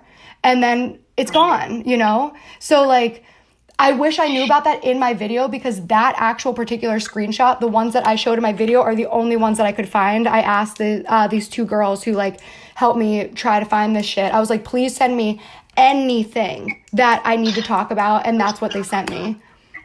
Yeah. So, you know, with me, like in my mind, I was like, this is how we became friends. You know, you apologized to me for these tweets.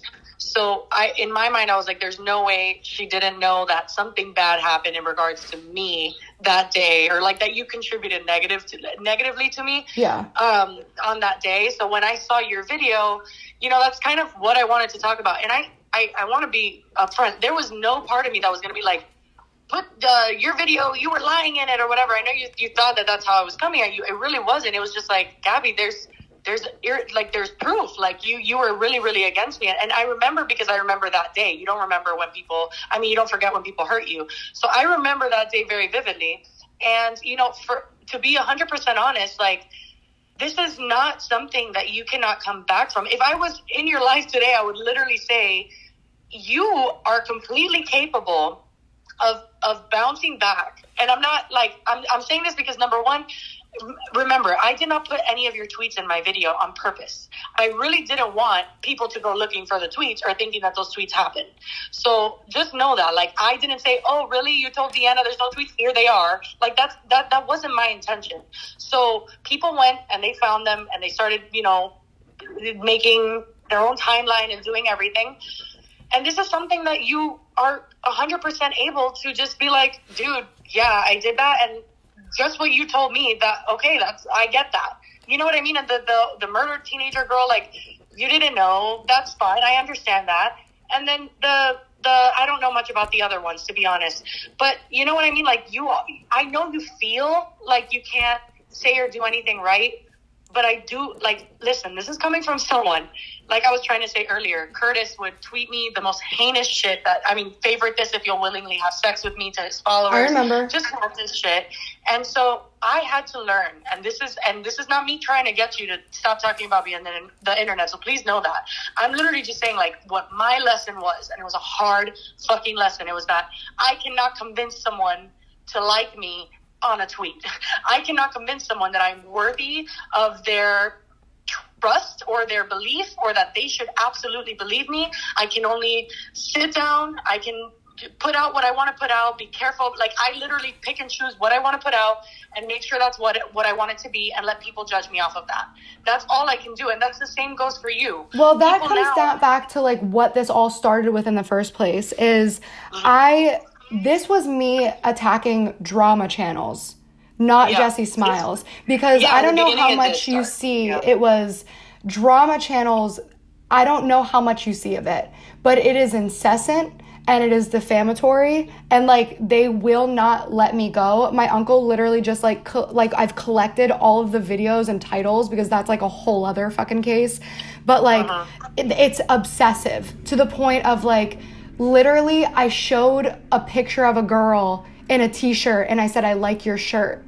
And the story was I exploited a murdered girl. So when they're making these videos saying, I'm a monster, I'm a rape apologist, and also like Alex James, like, we don't even need to fucking get into that, but like him throwing that chaos and fuel on the fire, like that, you know what I mean? Like that whole situation too of like, okay, why is this happening to me? And Alex James is like a part of this, knowing that he fully like gave a thing to the DA against you and for Curtis, and that he actually lived with and collaborated with Curtis. Like, it was just the most like ass backwards thing I'd ever experienced. And that was where like you put out your video, that was one thing.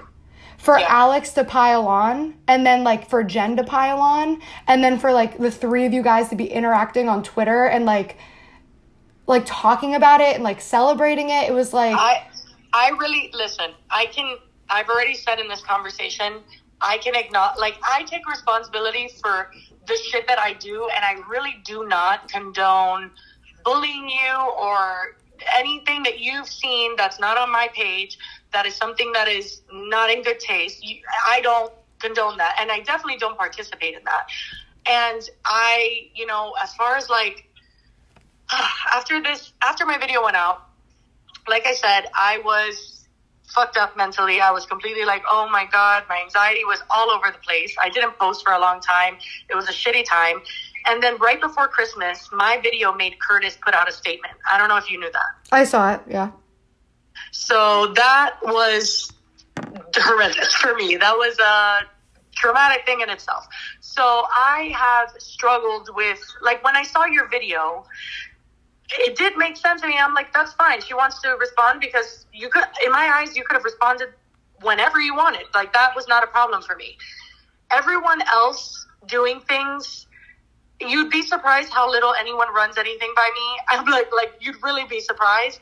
And yeah, that's a separate conversation I think you need to have with people. Drama channels in general, I can understand where you're coming from with that. The issue with me, with what's been happening in the past week, that's why I texted you and I was like, I was hoping we could speak, is because I saw you bringing, like, you were talking about drama channels for sure, but then it was me. And then it was like, oh, there was a planned attack, and then it started coming in with, oh, T-Spill would be responsible because I told her that I was mentally abused and blackmailed. And I was like, whoa, what did you just say?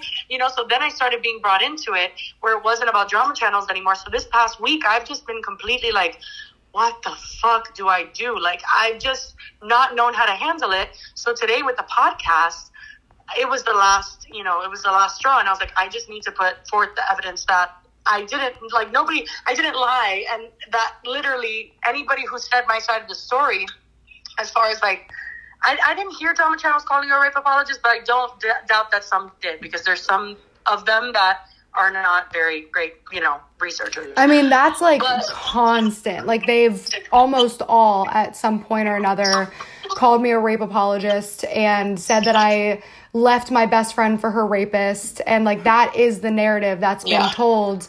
And I'm sure that you can understand like how that can affect your life and your work and your relationships and your family. And it's really ruined my life. Like, I damn near killed myself. Like, what do you do in that case where it's like people, like, the worst thing that you can get called besides a rapist or a pedophile is a rape apologist. Like, people put you in the same category.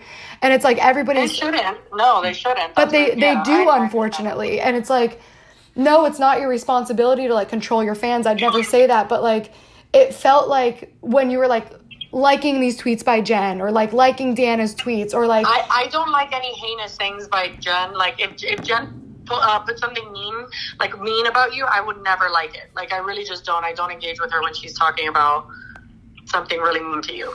I don't. I like Jen's tweets sometimes because, I still have her in my life, but I do not engage with her in anything like really mean that she says about you. So what do you want to, like, where do you think that this needs to go from here? Like, in a perfect situation where we both feel good and vindicated, what does that look like?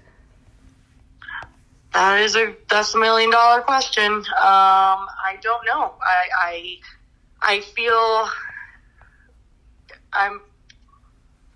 I guess obviously, like, I think as of right now, it doesn't feel great, the battle that's going on, like on Twitter and stuff. That all is not very fun. I don't know. Do you have any suggestions? I really don't know. I mean,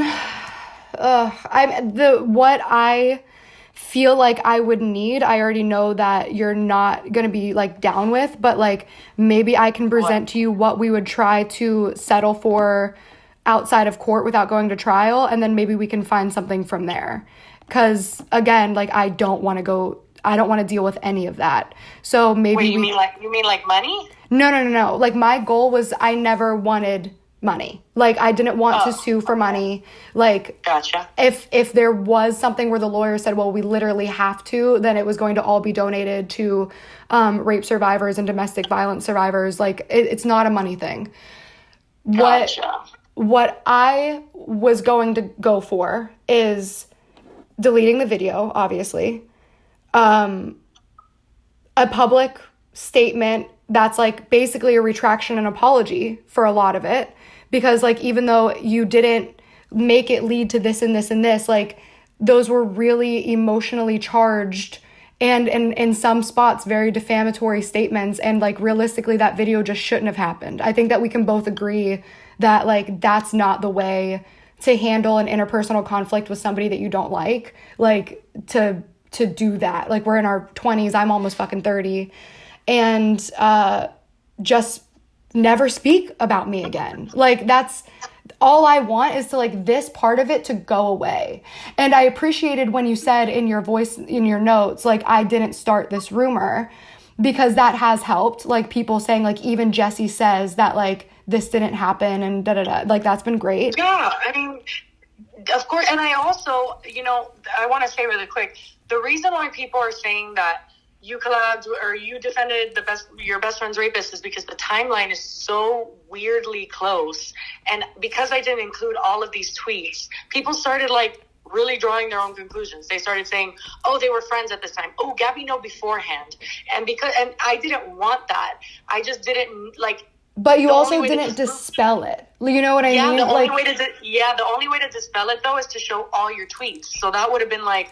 I don't think so. I think it could have been really easily done with a like, hey guys, like Gabbie didn't leave me for my rapist. Like, I didn't meet Gabbie until 8 months after the article dropped, or whatever it was. Like, it was I did say you've never, like in my video, I said I have never in my life said that you collabed with Curtis. And somehow it's still kind of stuck. People didn't really hear me say that.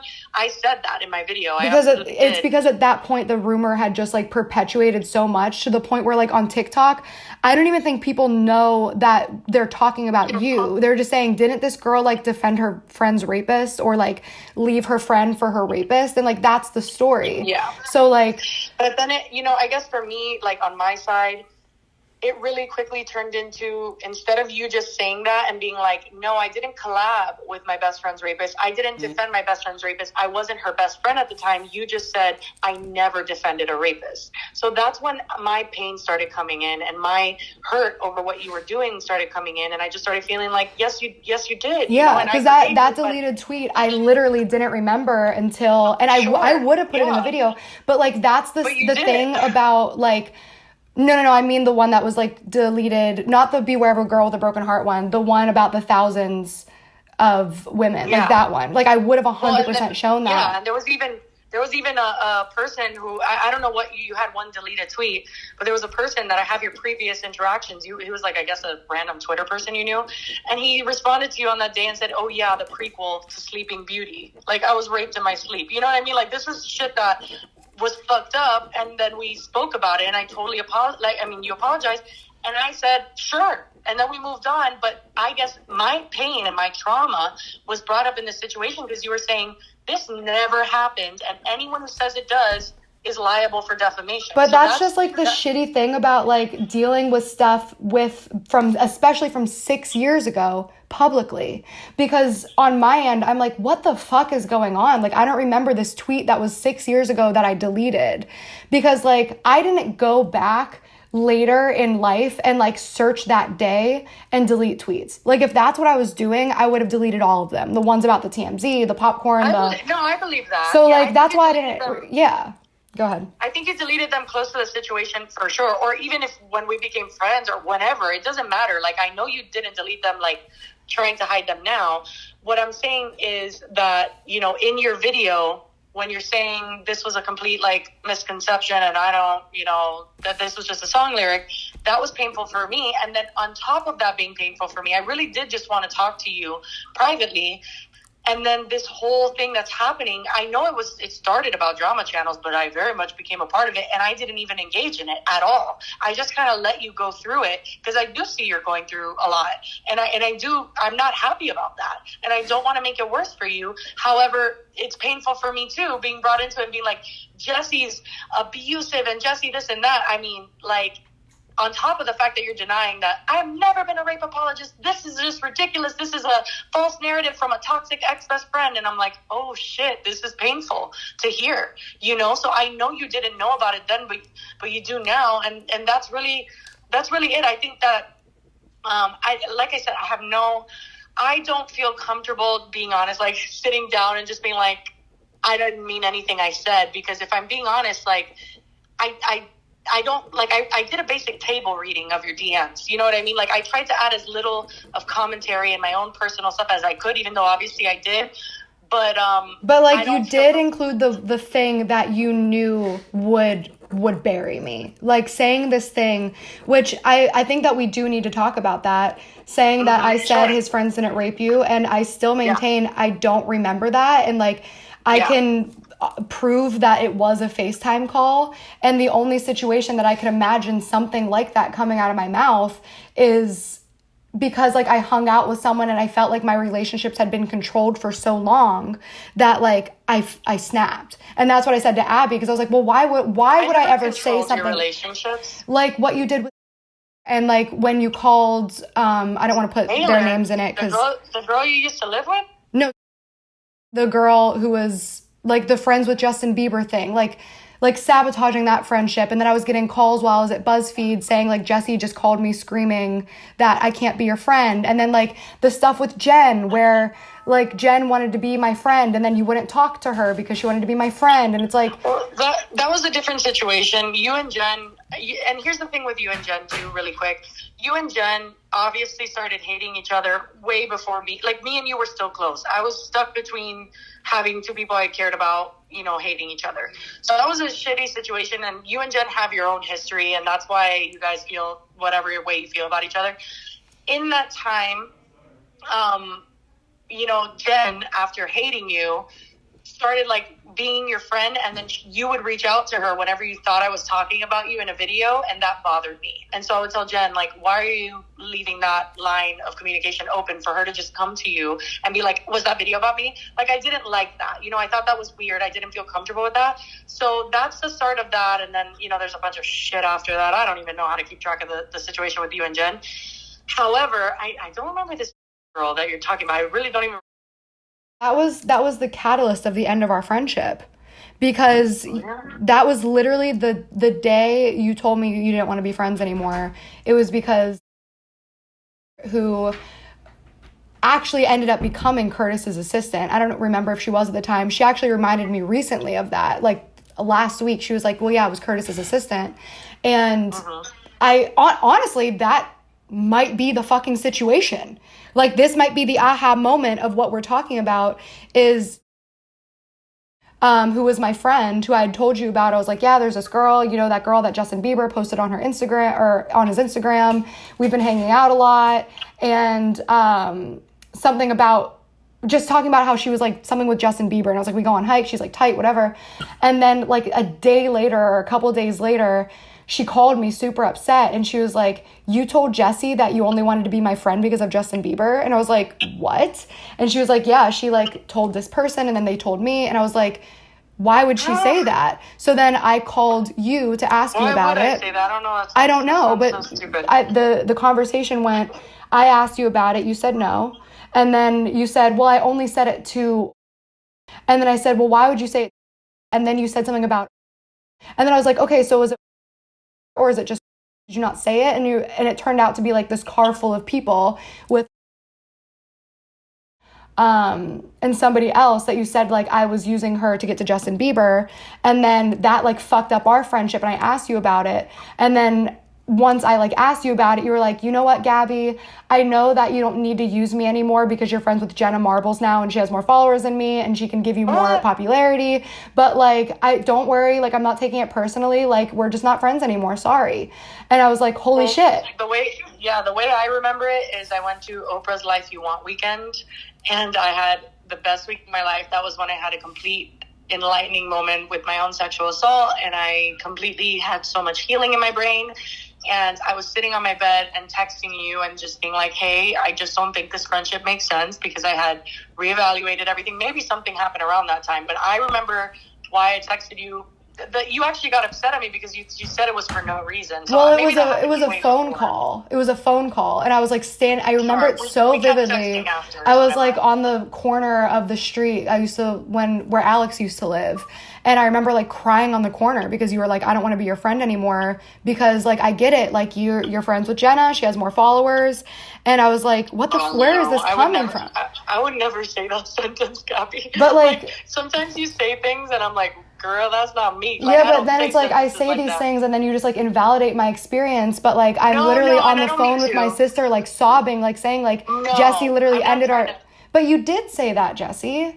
Like, like for instance, like in the emails. Remember when you told me that my brother pulled you to the side and said like, yeah, we should probably like. He did. With us. No, he didn't, Gabbie. You weren't there. How would you possibly know that? You weren't there. Because the one person in this entire universe you can't tell me said that is my brother. He's like my twin. Then that's one of those things where it's like, I don't know what to tell you. And he says that absolutely never happened. But besides that, that's why I'm saying that doesn't sound like me. Like, that's not something I would ever say. Like, oh, I get it. Jenna Marbles has more followers. I've always been a person, like maybe in the beginning of my Vine days, I had my diva days where I was like, ooh, 1 million followers, this and that. But very quickly after what happened with Curtis, I realized that it doesn't matter how many followers I have. It doesn't mean people like me. And it certainly doesn't mean that I'm happy. So very quickly after everything happened with Curtis, I gained perspective on that. And I'm not saying that, like, I don't give a shit about, like, oh, if I get 1 view on my channel, I'll be like, oh, damn, what the fuck, 1 view. But it's really not something that's ever been that important to me after Vine, because Vine ruined that perception for me. So that's how I know that that's not a sentence I would say, because I don't care. But Jessi, it's like this is part of the thing that's like so frustrating is I know you don't believe me. But the reason I did not move in with you after we had plans, like we literally planned to get a 3-bedroom apartment together. And the reason that didn't happen is because when you left, he sat me down and he said those exact words to me. And then I got in the shower and I sobbed because I was like, where the fuck am I going to live? He just told me that I can't move in because if Jessi does this thing, then he literally said she has a history of dropping people for no reason. And then he was like, I hope that doesn't happen to you. And of course, he's like not shit talking you at all. Like he's very like, you know, it's not that she's trying to be mean. It's just like once she makes a decision on something, that's it. And if that happens when you live here, that's going to be really bad. And like, I don't think that that's a point that we can like, that's really worth us arguing because it's obviously something we're never going to see eye to eye on. Right. But like those types of, yeah, like those types of things when you're saying like that didn't happen, like that's, I'm sorry, but like it's gaslighting because like you weren't there to see it or hear it.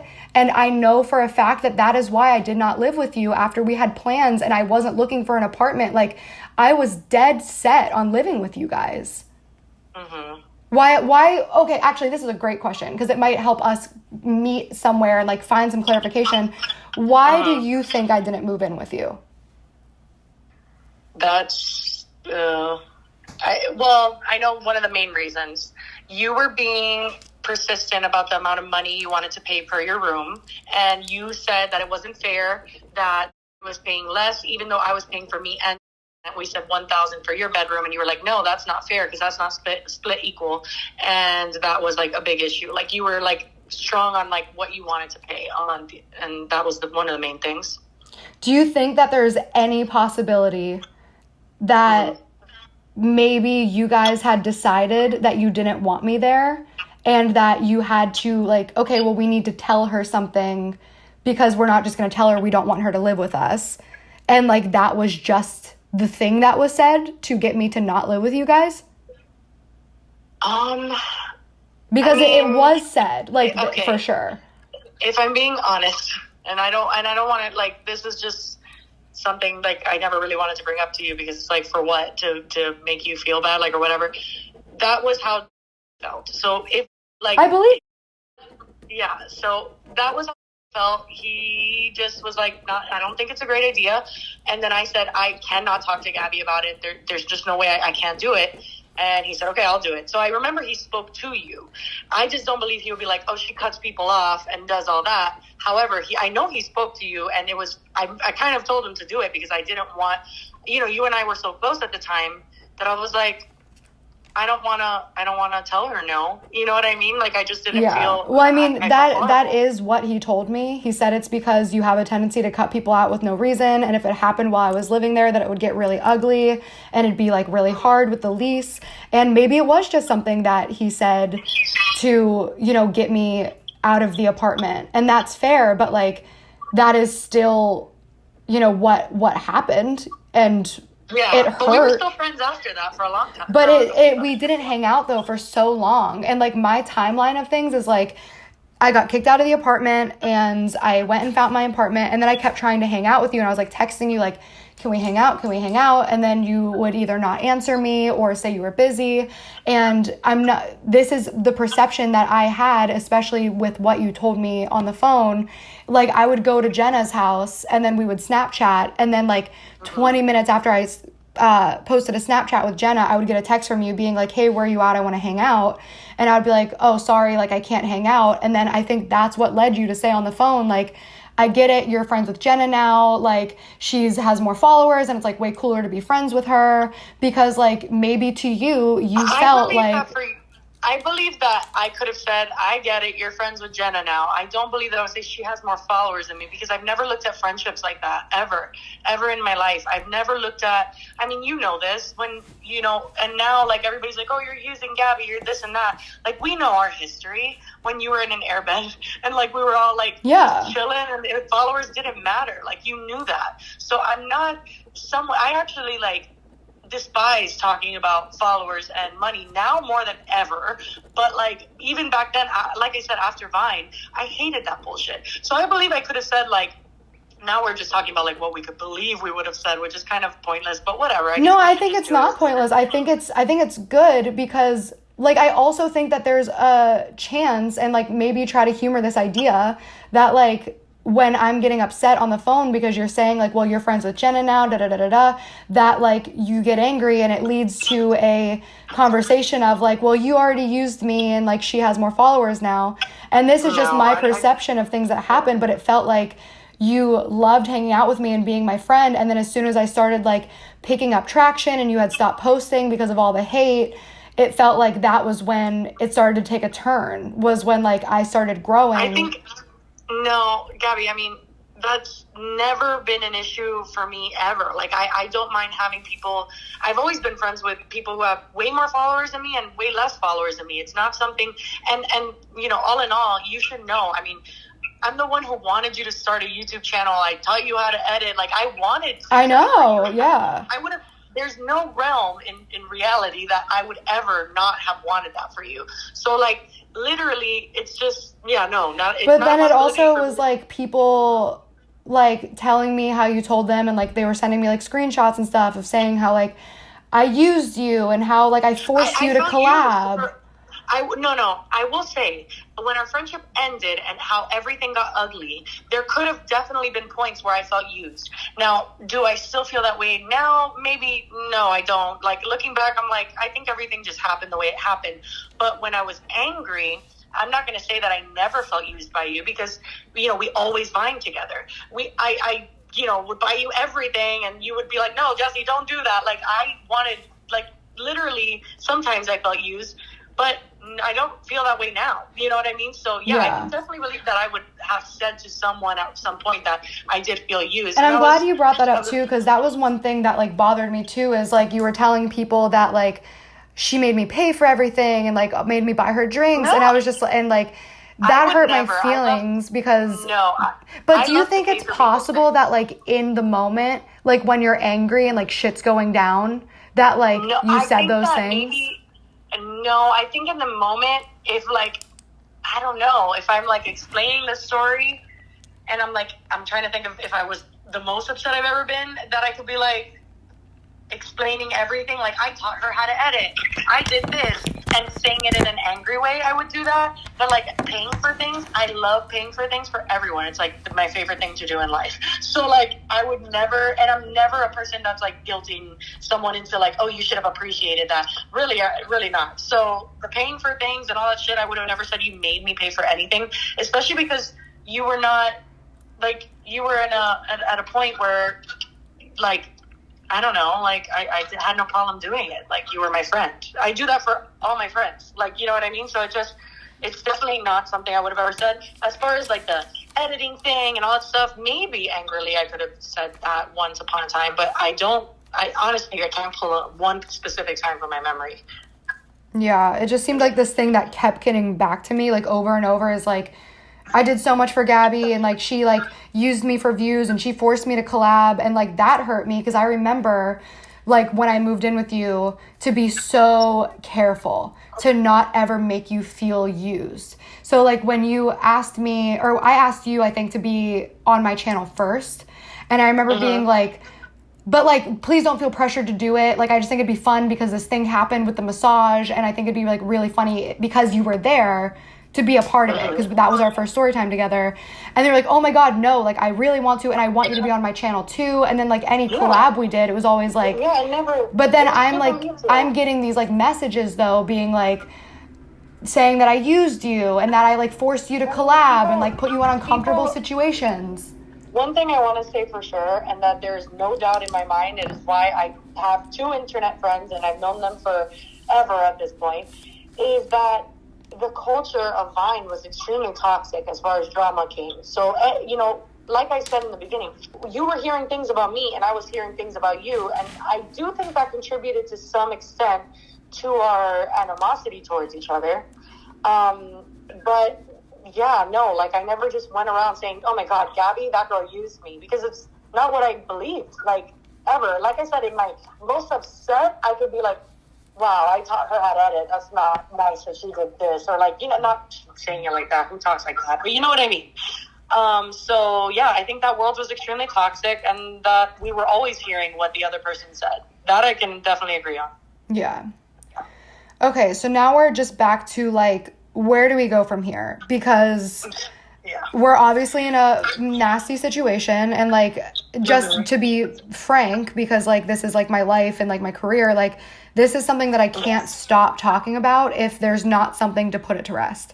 Like for the rest of my life, I have to say like, no, I'm not a rape apologist. This was the actual situation. It came from 6 years of this and this and this.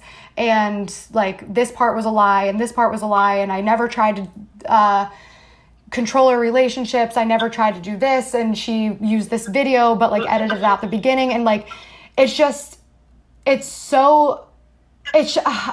don't know what the answer is except to like keep defending myself. And to me, like straight up, the only answer that I can see is if the video's deleted, some type of statement that like we both agree on goes out, and like that's it. But like other than that, I just don't know the answer other than to like keep going back and forth, where I was like, okay, let me tell my side of the story, and then it's like you having to tell yours. And obviously nobody fucking wants to do this. Nobody's having a good time. Yeah. Can you give me 1 second? Yeah. Okay. Hello? Yes. Okay. So, I mean, here's how I feel. I do not have a problem with both of us taking our videos down. That, for sure, I think is a possibility that we can both come to. And I do think that, everyone's tired of it. I definitely do not want to I don't want to keep going with this. And I will also say, having my rape brought up, even though I know you're thinking, oh, it's just me saying I'm not a rape apologist, but that, believe me, I hear you. I get what you're saying, that you're like, fuck, this is something people are going to always think of me. So I do think that there's some thinking that can be done as far as how we can go about it. Like I said, the tweets are out there now. People have screenshotted this shit. Everyone has them. So it's not like people are just going to be like, oh, okay, let's just drop it. You know what I mean? But I actually think that they would if you were to say something about it. And like, it's just, again, one of those things where like they're out there because of this video. And like, people will continue to fuck up the timeline. People will continue to hold me to something that happened before we met. I can clear up the timeline. I mean, I definitely can. Listen, if I can definitely clear up the timeline. These tweets happened before we were. I mean, it says it in the actual screenshot itself. I have no problem with saying Gabbie was not my friend, and then I forgave her for this months later. But they're there because they were written by you. You know what I mean? That's how people are going to see it. They're going to be like, and it is the reality. You wrote the tweets, and so people are now seeing everything, and they're like, wait, but Gabbie said this in her video. That's a lie, this and that. So now it started, now it's all a mess. And that part of it, I don't know what the best way to go about that is, because people can draw from the things you said that day that you were, you know, engaging in rape apologist behavior. I do not believe you to be a rape apologist today. You know, I will say that much. That I can agree with you on 100%.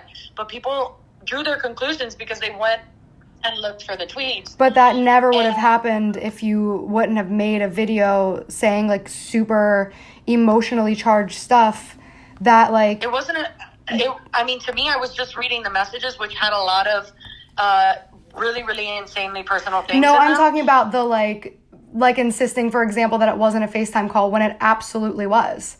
It was, like, there's... You know what I mean? Like, I've, like, please don't take this the wrong way. Like, Curtis can confirm that. But so can the person who gave him my number. I really take his word for it, so that's good. No, but that's what I'm saying. Like, that's like he can also confirm that story. But also, so could the person. Says he didn't rape me, Gabbie. So it doesn't matter what he says. Yeah, but like the person who gave him the phone number and my roommate who was there. Like, there are people there who are. I say in my video that you told me. But I didn't, Jessi. Okay. And we have those messages too of because we were messaging while I was at BuzzFeed. We weren't on the phone. We were like messaging.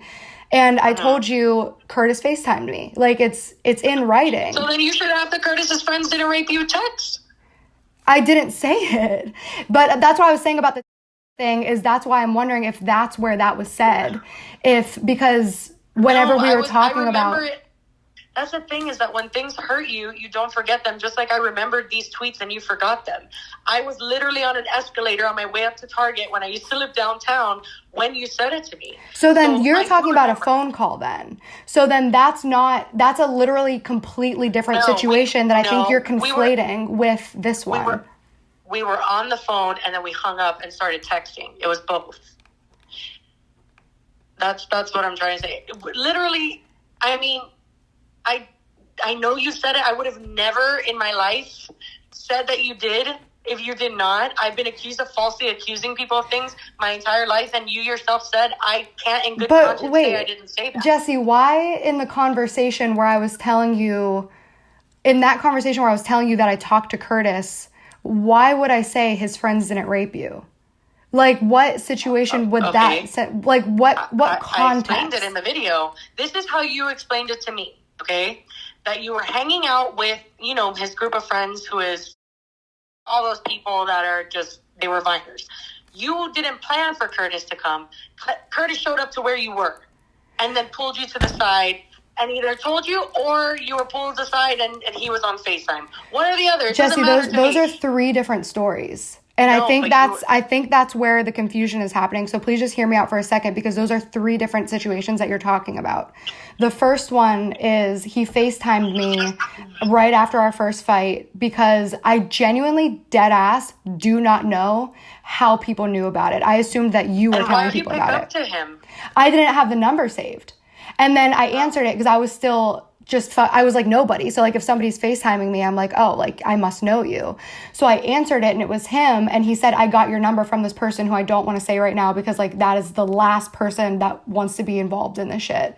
So I answered the call and then it was such a short phone call where he said, I just wanted to call you to apologize. And it clearly wasn't the actual intention of the phone call. He said, I wanted to call to you to apologize for being rude to you in the past in public events. And I genuinely never thought that he was rude to me. Like I've never spoken to him. I was like, what are you talking about? He said, you know, just like giving you dirty looks, like not being like cool to you. And I was like, it doesn't matter. And he was like, yeah, like I heard that you guys had a falling out. So I figured it'd be a good time. Like, sorry, it's just like, obviously, like, I don't want to be close to people who are close to her. So I said, yeah, I mean, that makes sense. Why would you? So then he said, do you mind if I tell you the story of that night? And I said, I mean, yeah, that's fine. Like, I've heard her side. You can tell me yours. So he told me the exact same story. Like, literally, your stories match up. I didn't even know that he told you the story of the night I was raped. I never knew that. Yeah, so he told me the story, and then I told him, well, she's not lying. Why would you listen to him? Why would you listen to him? Because, like, honestly, Jessi, I was getting ready to defend you. Like, I was literally about to say, actually, that's not what happened. Just say, no, sir, thanks. Like, fuck you. Like, even though she's not my friend, I don't want to hear No, Jessi, I was literally, I deadass was waiting for him to lie. And like when I was waiting, Like, because Jessi, I wanted, fuck him. Jessi, I wanted to fight for you to him, like dead ass. Like literally, fuck him. I agree. Fuck him. I agree. But like when he said that, I literally wanted to catch him in his lie. So then he told me his story. And I told him, well, Curtis, that is literally the story that Jessi tells. And at the end of the day, she was asleep. Like, that is what I said to him. And then he was like, well, yeah. Excuse me, I need to call you back. I'm sorry. Okay, I'll call you back. That's fine. Okay, bye. Hi. Yeah, it honestly, I never knew that. I don't know. It just took me by surprise. So, I'm honestly I shocked by that because, like, the messages, like, I'm sorry. I can't talk about it because then I'm going to just, like, go back into it. So, like, if we can move on from that topic. Yeah, it's just, like, that was always kind of, like, part of it. Like, that was in the notes that I posted on Twitter, too. Like, I was just shocked that you didn't know about that, because that was one part I never really was secretive about. But I don't want you to, I mean, I'm so sorry that you're upset about that. Obviously, that's not like, I don't want you to be upset about that. Yeah. So I think it's just worth kind of coming to a conclusion here. Yeah. I think, like I said, I'm willing to, delete my video. I'm willing to delete any tweets in regards to this situation, anything that might, add fuel to the fire. I think that if you delete your video as well, obviously there's a lot more than just your video. There's like the podcast and the live streams, which is like hard because you're talking about other topics, but I'm in there. And so that's something that's like adding a lot of fuel to people coming over and being like, Jessi, you bully, how could you do this to Gabbie?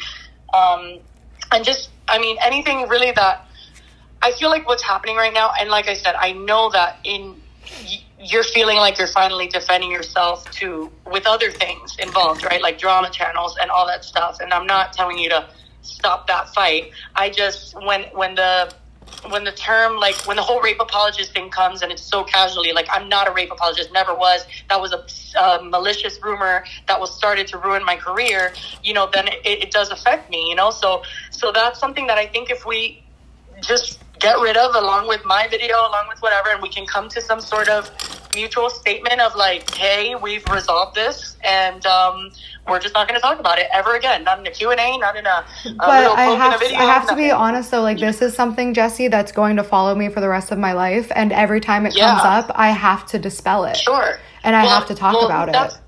That's the thing, like about the rape apologist thing. There is no dispelling it. People are getting it from facts. So I think the best thing that you should do, and I'm behind you 100%, is just acknowledging what, like you told me, you did what you did that day for a reason. I forgave you too, but like you did what you did that day and you said the things you said because you went through something, and you don't have to talk about that, of course. What I'm saying is like, it's just, people don't see the reason you did it. They just see, oh, you did that. That's rape apologist behavior. Therefore, we're going to call you a rape apologist. So I can't come forward and say, I'm sorry that, I don't know. Like, I don't even know what I would say because I didn't call you a rape apologist. What I would say, like, honestly, I would be looking for is I should have never posted that video. I said some untrue shit, some true shit, but regardless, it should have been handled offline because there is a lot of untrue shit that you said in there, and that's part of the dispelling. The one thing that I said without proof to back it up was the Curtis's friends didn't rape you, and you yourself in your apology said you can in good conscience state you never said that. So there's no claim I make in my video, I went through it a million times, that is not backed up by the absolute truth. Well, there are though, because it was a FaceTime call. It was not in person. No, but you... but, like, that's what I'm saying is there's so many lies in it that, are provable. Now you're talking about the specifics surrounding the situation. Well, there's other stuff, too, like, where you say, like, I tried to control your relationships, which didn't happen. That's subject to interpretation, but okay, yeah. Well, whose relationship did I try to control? Everyone that I was around, but okay. Well, who? I felt... Okay, an example, like when I was dating and he would hug me and you would just get on the floor and be like, pay attention to me, pay attention to me, pay attention to me. And you would just want to be the center of attention in literal relationship that you tried to like always bring up the OkCupid stuff. It was like a weird thing where I was That's like, me controlling your relationships, because you actually did try to control my relationships. No, I didn't want Jen to continue to be the person you could come to and be like, hey, so did Jessi talk about me? So if you think that's controlling, but Jessi, that's like she also was like constantly saying shit about you to me. Like she the reason she reached out to me in the first place was because like to talk shit about you. And like, yeah, but you assume we don't know that. We both talk about but everything. like we've shown each other. I get we've it. shown each other I get every message of talking I get shit it. About each other. But to say it's weird for me to reach out to Jen when our relationship was her talking shit about you to me, like for you to say like it's fucked up of me to reach out to Jen, like I don't think that's fair. No, never. I didn't say it was fucked up for you to reach out to Jen. You would reach out to Jen and be like, did Jessi make a video about me? Is that Jessi talking about me in this video? So what's wrong with that? If like she's reaching out to me to talk shit about you, what's wrong with me being like, is this about me? Like that to me is like a strange thing. I was uncomfortable with it. I was uncomfortable with it, straight up. But like what about like me and relationship? What about with me and like I think relationship? Like there were so many relationships. I'm not gonna say who called me the day, but like I tweeted literally that day and was like, so my friends are calling me screaming because you're mad at them, or my friends are calling me telling me that you're screaming at them for being friends with me, but you're mad at da da da da. Like this has always been a thing with us, so like that's a lie. I don't even know what we're talking about anymore. Listen, this is the bottom line. You have yet, you said in your video, you're embarrassed by the messages with Deanna. You have yet to now on this phone call just be like, that was fucked up. You're downplaying it. You're saying that, no, I never mentioned your rape in there. Oh no, but your medicine, you talk about it. You have yet because to I did like, because you did, Jessi. You did this whole campaign about like Gabbie, you don't talk about my medicine, but like if you talk about my anxiety, you just talk to me and say, yeah, that was fucked up. I did, Jessi. I said it in the video. No, you straight up did not. Not once in this conversation did you say that was so like I should not have done that.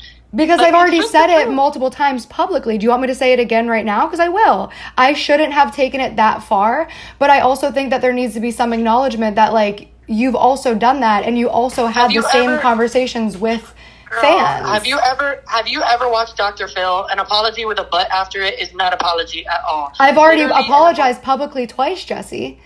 That's what I'm saying. I didn't know you wanted another one. I would have given you one. You also apologized.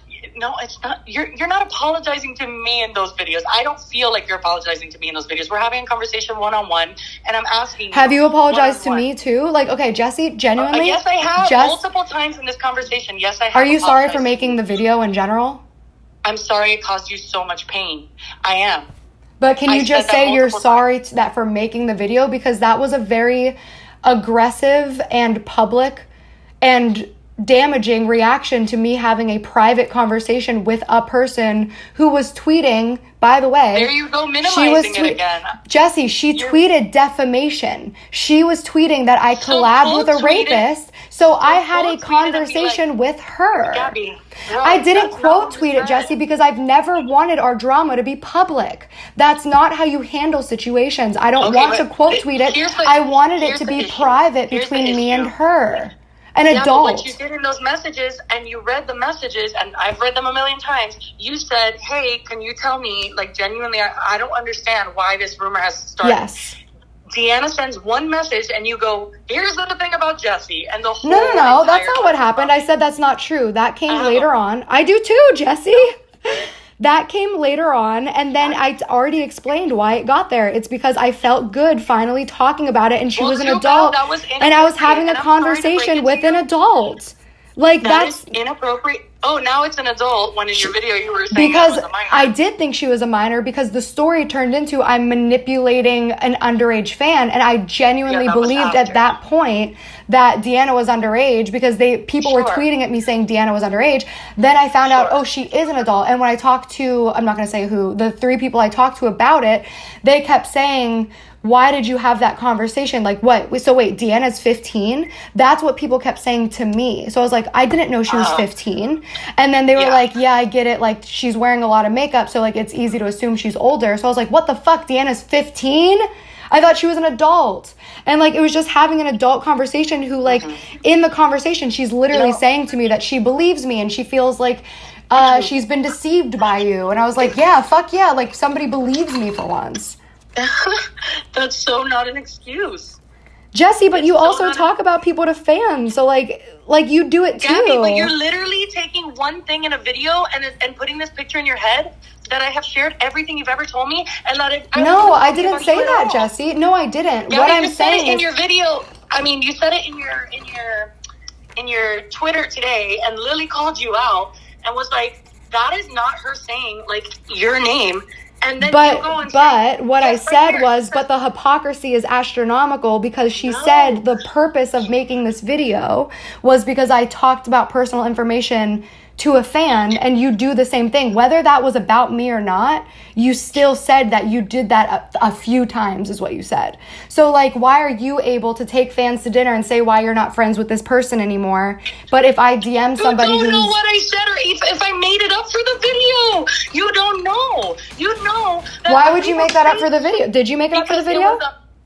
First of all, it's a fucking video. Did you make it up?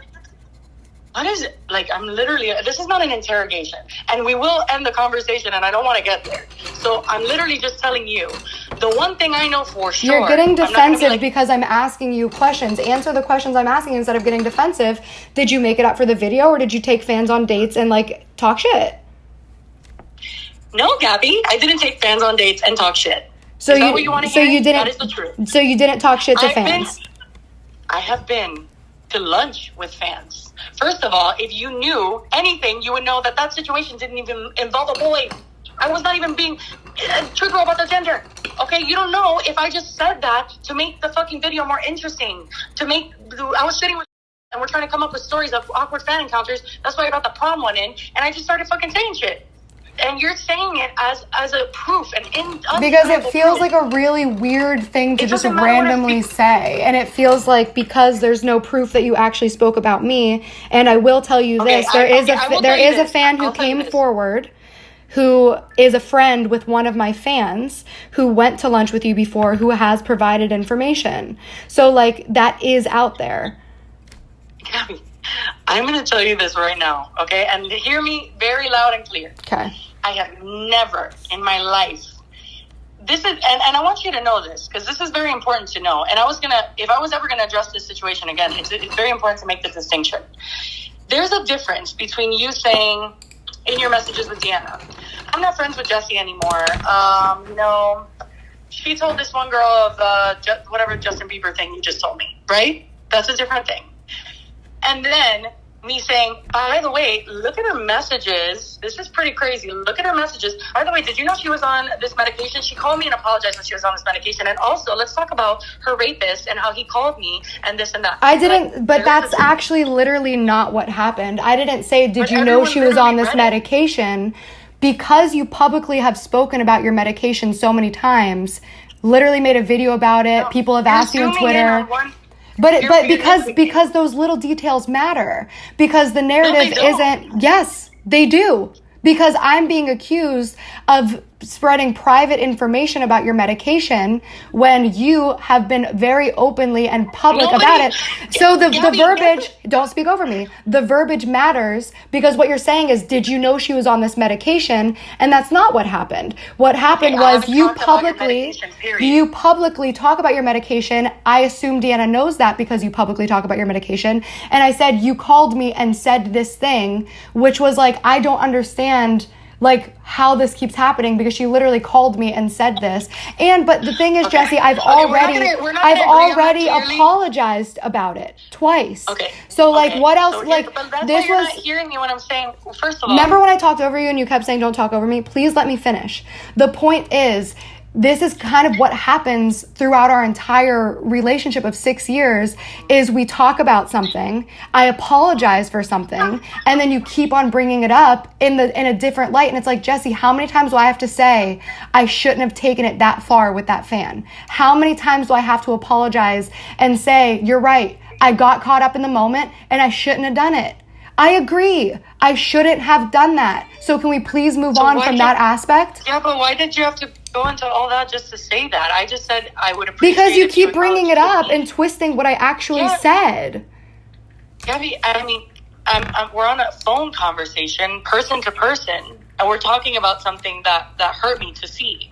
And like I said, I will say a million times over, I have never shared private information of your trauma. Like that when I read the things you started saying about Curtis and this, and then I got a call from Curtis and I did this and that, I was like, but that's not about your trauma, Jessi. I understand that it's connected, it is my but trauma, me saying Gabbie. that I got a call from Curtis isn't saying like what happened that night. Conversation, because if you can't understand what my trauma, I'm explaining to you that is my trauma, that you're speaking of my trauma, and you can't even acknowledge that. We need to move on to the next topic. Because Jessi, I'm being accused because we're gonna of move something. On. We're gonna move on from that topic because I'm being accused. See, you can't just move on when you get into a corner, Jessi. The problem is the reason I spoke about it with this girl is because she's tweeting a defamatory statement that I collabed with a rapist. So instead of gaslighted her and said, if you find tweets, they're fake, when that is not true, and you literally ignored the fact that her grandfather had died, and you had an inappropriate conversation. Jessi, the reason I didn't answer about her grandfather being died is because that is something that people do, and you know this because you're on the internet. We're not talking about that. This is a victim card, where it's like, you want to divert the situation and make me feel bad about you. Now we're talking about your grandpa. I don't want to get into that with you. Like, we're talking about, you just said that I collabed with a rapist, and I'm asking you where that came from, and I want to see it. So, like, no, I'm not going to be like, oh my God, your grandpa's sick? No, you just called me a rape apologist. Let's not grasp that. Okay, let's stick to one topic. You told Deanna, and I quote, find the screenshots, and if you find them, they're fake. So you because they don't. Yes, I was. And if she would have sent me that one, of somebody responding to a deleted tweet, I really dead ass thought when I said that, because she was saying that when it dropped, I tweeted straight up in defense of like, Curtis didn't rape Jessi. And I was like, show me that. If that exists, it's fake.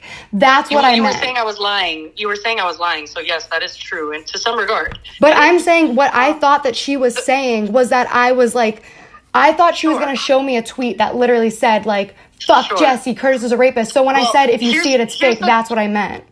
Yeah. So the grand scheme of things is, from what I'm grabbing, you are upset that people are calling you. I mean, that's the thing you've said the most out of a week. People are calling me a rape apologist.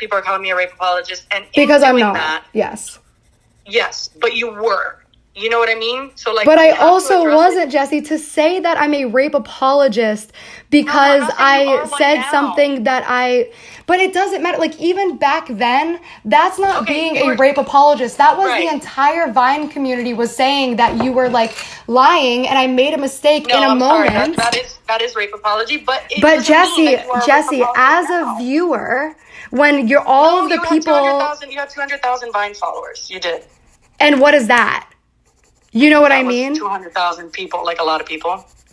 That's literally 20,000 subscribers on YouTube. That's small. Like, everyone knows that ratio. Yeah, like you were a creator, but whatever, it doesn't matter. But like, I wasn't this big, massive creator that was like super famous. I was still in a marketing job in Pittsburgh. It doesn't matter. Because Jessi, I was a viewer, and it's not the same. And it doesn't. Okay, can I, like, at this point, I don't even know. Do you realize that in your video, that is not factual? Like, when you said, oh, I had no idea the context. Like, you do understand that obviously that's not true. No, I don't. And the tweet that I deleted, obviously, Gabbie, that I don't remember. Oh my God. The girl that was talking to you that day just came out and said what you were saying that day. That you said, call me a liar. The person you were speaking to. Yeah, and it was deleted then, 6 years ago, right? So why are we talking about it? You can't just delete. You can't. Because you're denying it. Okay, here's the deal. Either way, that's not being a rape apologist, Jessi. It was on that day. Not that doesn't mean you're a rape apologist now. But you cannot get on the internet, use my trauma to defend yourself in a way saying something that okay, Jessi, you do understand, and I know that you know this. When that story dropped, every single person was saying that you lied. Everyone. And I'm not saying it's right. And the fact that I'm being like... Are you kidding me? Is that your justification? No, Jessi, I'm telling you that because... Everyone's apologized to me for it.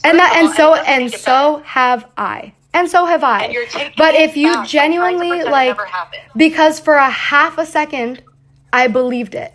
And then I deleted the tweet because I said that's not fair, just because I have personal feelings about Jessi and because I have this trauma. Sorry, actually, and because I have this trauma that is affecting me and made me feel this way and made me feel angry, that's not fair. I'm going to delete this tweet. And I did. That is not being a rape apologist. Gabbie. And to say such a charged emotional word as It's rape not apologist, yes, it is. Definition. I read you the definition. And let me be clear. Your timeline is the full day. From morning till 9 at night, you were fighting with people. And your responses are still there. You were talking about this all day. This was not 1 minute. You just saw it and said, oops, I shouldn't do this. That cannot be what you're saying, because it's not the truth by fact. I have it in front of me. People are seeing it. So literally, at this point, all I want is, like, I'm telling you, I'm willing to delete my video, any tweets that, I understand. I don't want to push anything else onto you, but I am not going to in any way, shape, or form say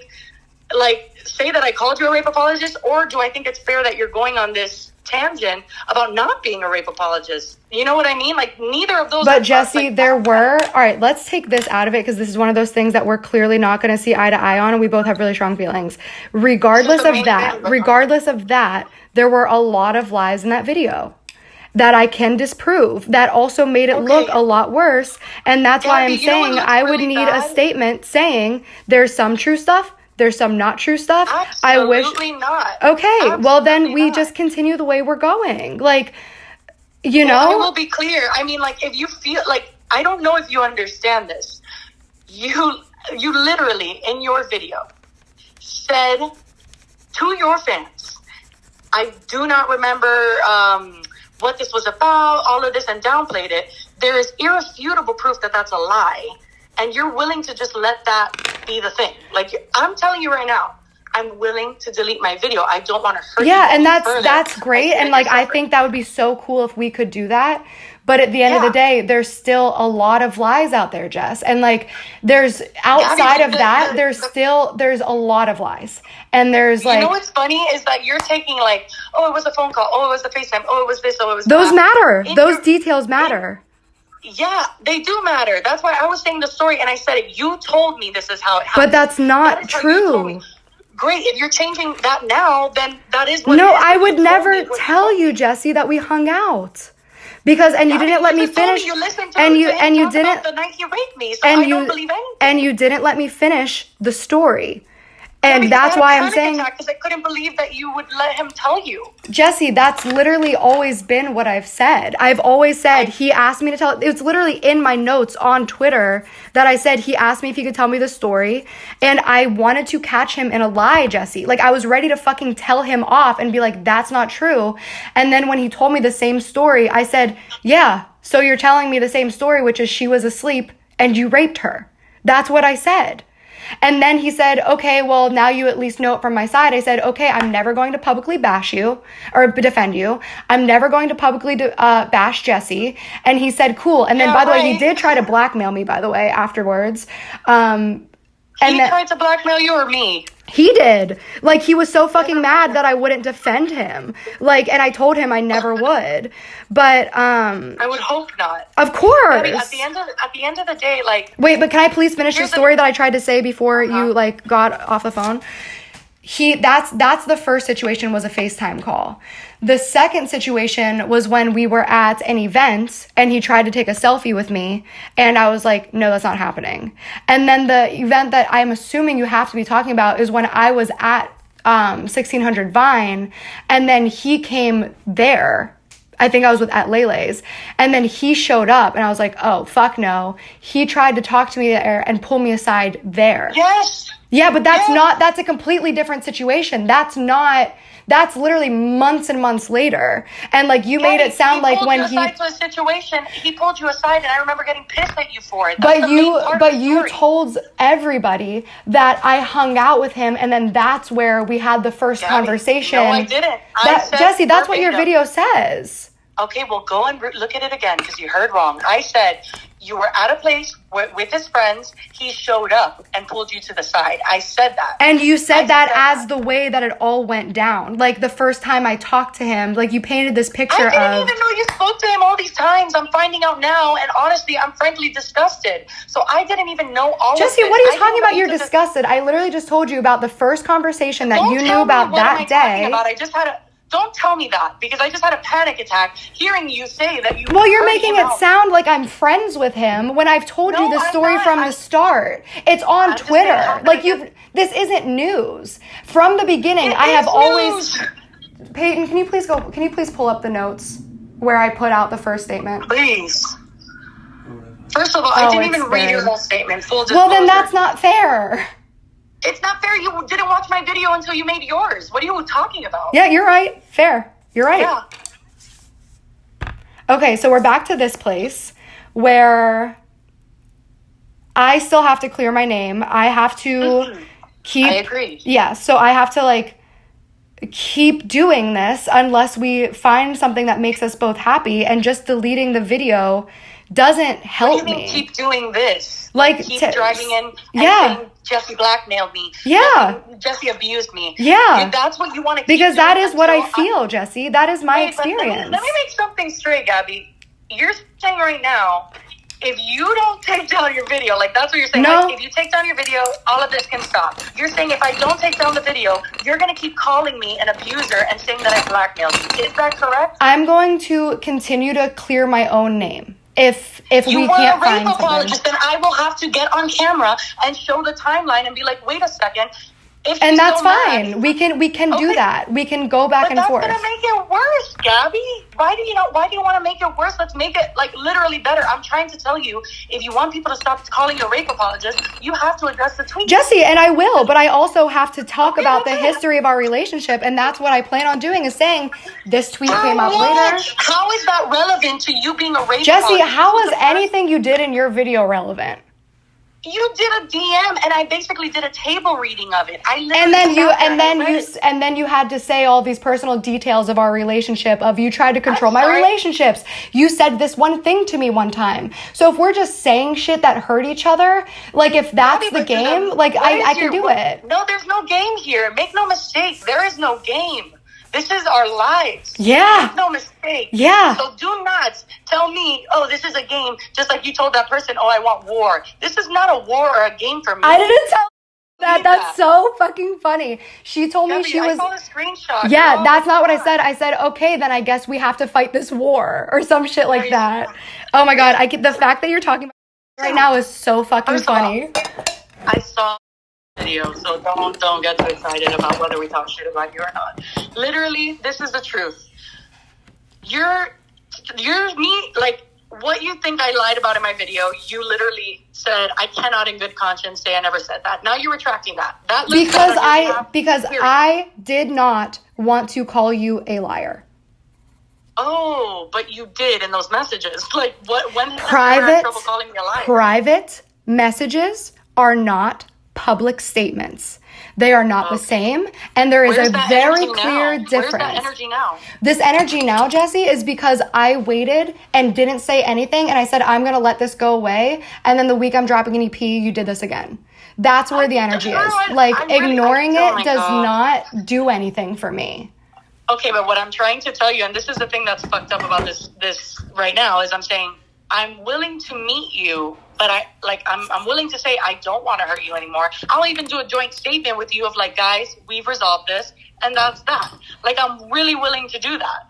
Now, I'm not willing to say where I lied, where I didn't lie, even when you admitted yourself. And now all of a sudden, like, literally, who admits to something that they didn't do just because they want to make someone else look better, who apparently you believe is trying to make you look bad? So, like, because I'm a good person, Jessi. Because I wanted you to feel good, and I wanted it to be resolved, and I don't want you to hurt. That is why. And now I feel like I'm at a point. I frankly just can't believe that the way you've been talking about me online. But now, Jessi, 6 months later, because you brought me up again. Why did you have to do it again? To put it in your thumbnail, Jessi? To put it in your thumbnail? Okay, first of all, let's relax. I already told you. If that hurts you, I'm sorry, because that was truly In every sense of the word, not my intention with making that To video. put my name in your thumbnail and bring up the drama again? You didn't think that hurt me? I'm sorry. I was extremely I brought nothing new. I did not say anything to try to rile people up. I said I never want to speak about this again. So I'm sorry, no. It really was not my intention. And I talked about you for 2 minutes in like a 30-minute video. And it brought up the conversation again. But like you put it in the thumbnail, Jessi. Like think about the conscious effort you had to use to choose that particular thumbnail involving our drama. Gabbie, no, it's not that hard. It's the 4 most asked questions. But guess what? It was not some conniving thing. I've ignored it for 6 years, and that's why people stopped asking me about you. You can't help yourself but bring me up. And that's the issue. And that's why we're here, is because just don't talk about me. It's that simple. It really is such an easy concept. It's not that simple because I'm not talking about you. I'm telling you, let's have a private conversation. Isn't this what you've always wanted? And you are going on the internet. And if you're going to double down and be like, Jessi started all these lies of me being a rape apologist. I mean, what do you want me to do? Just sit back and take it? Because I don't want to engage in this. I'm telling you, I don't want this. Then don't. I don't want anything to do with it. At the end of the day, Jessi, you should not have put out that video. That was you have personal. Every right to believe that. Exactly. The fact that the only thing that I want is a retraction, and I already told you at the beginning, I don't think you're going to do it, is saying like I shouldn't have put it up because it was personal information made public. Me talking to a single fan. Go ahead. No. Yeah, that's the thing is like your retraction and statement involves you having no fault. No, it wouldn't. Because I've already... You said it was just one fan. How was I supposed to know that? When unsolicited... Because there's never been anything public. Never. I've never posted a single thing publicly about you. That's how you're supposed to know. Is I would never, ever, ever, ever make that public. I'm sorry, but like, we have our emails that highlight like everything. Like we've had a lot of shit go on. It doesn't matter. It's never been public. You made it public. Oh my goodness. I mean, that's literally like... Are you sorry for tweeting that I'm a shitty person knowing everybody would know it was about me? First of all, I'm not going to even answer that because I deleted it the second. So obviously I regretted making that tweet the second I posted it. That's not a fair question. Okay, so can you apologize for it then? Can you say I'm sorry for throwing some fuel on the fire when you were going through some shit? Can you apologize for that? But like to you right now? Yeah. I mean, yeah, sure. Like I knew it was a stupid thing to do as soon as I did it. I'm sorry if you saw that and you were like, what the fuck? This is okay, listen to that apology. I'm sorry if you saw that. I'm sorry if you felt this way. I knew it was stupid. How about Gabbie? I'm sorry that I hurt you. I shouldn't have tweeted that you were a shitty person. Can you say that? Gabbie, I was being catty. So can you apologize for being catty? Gabbie, I just did. Like, what do you want from me? No, you said, I'm sorry if you saw that and felt some type of way. Like, you're telling me it's not an apology if you say sorry, but can you just say, Gabbie, I'm sorry I hurt you? Please? I already said I'm sorry. You said I'm sorry if you saw that and felt a certain type of way. I was being catty. It's so hard for you to apologize. No, it's not. I've apologized a million times in this conversation, Gabbie. I really have. I'm not trying to say I'm not sorry for that tweet. Then say it. Then just say you're sorry for that tweet, please. I already did, Gabbie. No, you didn't. You literally just said, I'm sorry if you saw that and felt a certain type of way. Like, just say, I shouldn't have done that. I'm sorry. Okay, in the beginning of this conversation, I said, I'm sorry if... when I subtweeted or when I, made videos about you, I'm sorry for doing that. That was stupid. I said that in the beginning of this conversation. Don't force me into another apology. I already apologized to you. Oh, it sucks to be forced into an apology, doesn't it? What does that even mean? I'm literally asking you to apologize to me one-on-one for bringing me up over the years and threatening to make videos on me. It's been so traumatic and straight up, Jessi, I know you don't want to hear this. The actions that made me want to do those videos, Gabbie, were traumatic for me too. The things that you did that made me want to do videos were traumatic for me too. So we can accept that we both... But I was also dealing with trauma and I never made it public. There's a difference between making something public. That does not make you better or worse. Yes, it does. Making something public versus not making something public? You don't think that makes somebody better or worse whether or not you put somebody's personal business online publicly? For all you know. Holy shit. Hanna, Holy shit. Wow. Oh my God. Sorry, that's just like a huge awakening to me that like I'm sitting here trying to like justify, like talk to somebody about something that's clearly so different, and you won't just see how different it is to vent to a friend versus publicly bashing somebody. Gabbie, can I please say something? You spoke to someone that did not tag you in a tweet that an hour earlier or a couple that hours was in earlier, my timeline. Okay, but I'm gonna finish my sentence now. It doesn't matter if she tagged me. It was a defamatory statement. Okay, great. Congratulations.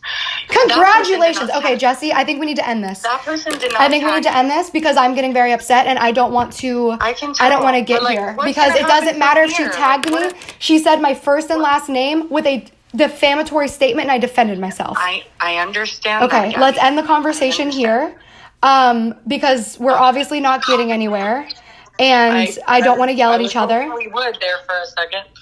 I was too, but like now it's like just the fact that you don't see the difference between me venting to friends about things that hurt me and you going online and publicly bashing me, that you don't see the difference in that is insane. Of course I do. Like, listen, I want you to understand something. I'm saying my actions, first of all, I'm not talking about you going to friends. You know I'm not talking about What did I ever do publicly? That's the thing. That's the question that you asked. That's the wrong question. What did you ever do to hurt me is a better No, question. Jessi, because we're talking about you saying the difference between we've both hurt each other. We've both admitted a million times we both hurt each other. The difference is I would never publicly say something about you. And you publicly for 6 years have continued to say something about me. And you, when I said that 5 seconds ago, you said it doesn't matter. It's the same thing. I've never said your name on my channel with like a bad thing, like, oh, Gabbie, Hanna exclusive, other than my one video that I called you out directly. Every other video was stupid and it was immature. And stupid for who, Jessi? Huh? Stupid for who? To me, who's fucking crying at home about it? Who's it stupid to, Jessi? To the person who's getting the tweets? Do you remember when I made one video about you and you freaked out? You're like, I'm getting all these tweets about it? How many times do you think that happened to me? And you never see that. It's always Jessi and what's happening to Jessi, not what Jessi's doing to anybody else. You have made 7 videos about me where you leave these obvious clues where like I just moved into my apartment and you're talking about moving into a new apartment. Or I had a best friend who lived with me about a year ago and I'm obviously the only person who lived with you a year ago. Just because you're not saying my name doesn't mean people obviously don't know it's me. And when you're liking comments... You just also... I hope you're careful too about the way that you spread that, because a lot of the things that you do think are about you are not, like, you're not the only friend I've ever had. I really do hope. When you're talking about big YouTubers who you used to live with, who else? Who else? Gabbie. Who did you live with? Oh my God. What big YouTuber? One example. Yeah, Jessi, it's an example. But it's happened so many times. About that wasn't about you with like the best friend thing in the YouTubers or people I hate, whatever. That was not about you. Like that's what scares me, is that you think that things that don't say your name in it are about you and they weren't. Okay, so who is it about then? Who was that person about? I don't even know at this point what you're referring to. Yeah, that's convenient that when you said it's about and I said you were good friends with.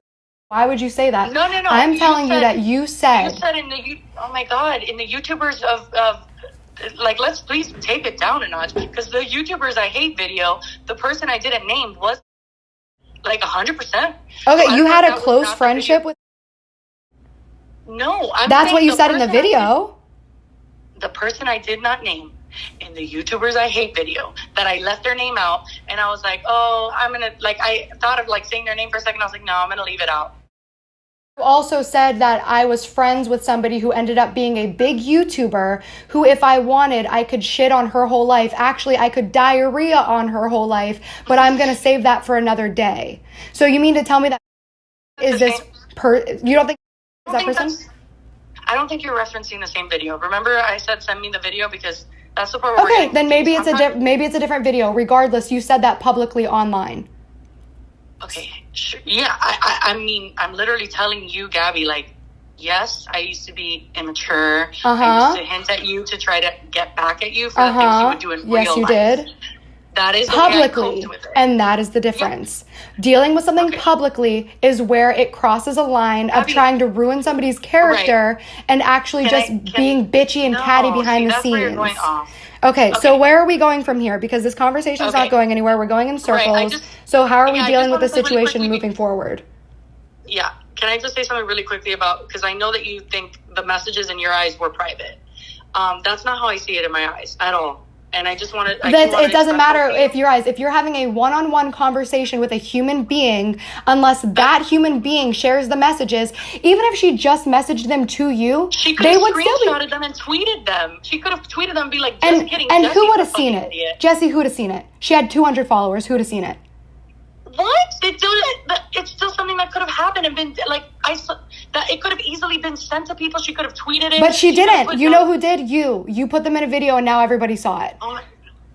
Because you crossed that line, Gabbie. That's okay. So when you talk to fans about why you're not friends with people anymore, that's not crossing a line. But if I do it, it's crossing a line. I am not talking about someone's rapist or their medication. She falsely accused me of being a rape apologist, so I had to explain the situation to her. It is proven that you are, you were a rape apologist. How do we get back here? So we're just going to go back to doing this online then, because I'm trying to find a conclusion, and you will not get off of the same three things. I'm not going to keep talking in circles.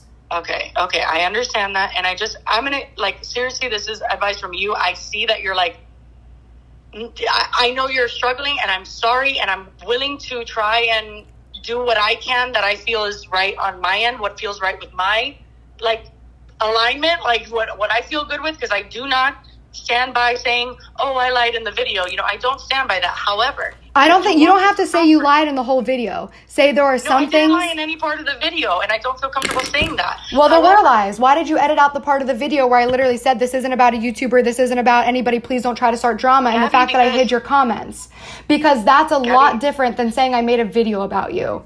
No. I said these are both story times that we reference each other. Let's compare them. Literally. So why didn't you show the intros where you were saying that you fucking hate me? Why didn't you show the intros of the videos where you're talking shit about me? There were so many videos you did where you literally said, oh, I really fucking hate you about me. Why didn't you show that shit? Gabbie, and I'm going to be fully honest. The reason why I put those two together is because they were virtually about not the same thing, but they were about very similar topics, about stealing your friend's man. So that was literally why I put those side by side, because they're talking about generally the same thing. That's why I put them together. And just you had to remove the part where I say this isn't about a YouTuber, this isn't about a Viner. How does that matter? You were talking about because me. Jessi, I know you were. It doesn't matter if you knew, because nobody else knew, and that's the difference. That is the difference. Logic not apply for me when I say the same thing in my videos. This is about someone you would never know, but you know it's about you. Because you've never said that. You've never said that. Yes, I have. I say it in every video. Okay, well, I have literally all of them in a file, and you never say that. You say this person that I lived with a year ago, or this YouTuber who I used to be really good friends with. You never say this isn't about a Viner, this isn't about a YouTuber. And this is why I feel the need to publicly show everything. Because, I'm talking to you about it on the phone. I'm telling you it exists because I've been working on it for weeks. But can I just try to give you some perspective here? Because you're trying to prove, and this is the truth, you're trying to prove that you're not a rape apologist by talking about the times I made stories. I'm trying to prove that you have been waiting for a moment and talking about me for years when you literally have not stopped talking about me for 6 years. How does that make you a rape apologist? How does that? Because I'm not a rape apologist, Jessi, and that's why. Okay. Gabbie, but I'm asking you, how, okay, let's say. We're not, Jessi, I don't want to keep talking in circles. We're never going to meet on this point. I'm trying to offer you perspective, but if you don't. Because you have. You're saying the same thing. You're never going to get me to admit that I'm a rape apologist. It's not going to happen. There's nothing new you're going to say. No, that's not what I'm trying to get you to do. I'm saying, listen, everyone has the evidence. Jessi, I'm burnt out from this conversation. I really am. Okay. Because now I'm getting to the point where we're yelling, okay? No, I don't want to yell. I don't want to be upset. This is painful. It's been a fucking hell of a 6 months, okay? It's been about 3 hours now that we've been talking. These points, we're just not going to squash. And this is where, I don't know. I just don't know what else to do except for to keep going. And like, I was hoping we could find like a middle ground, but like, yeah, what else can I do?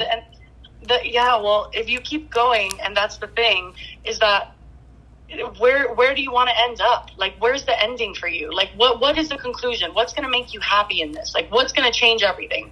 I'm going to feel good when I feel like my whole story is out. If I have to keep defending myself until I die, so that like every time I put out a project, some new drama is not going to be brought up or some old drama is not going to be re-brought up, then I'll have to do that. Like, I quite literally, I can never stop, and I'm okay with that.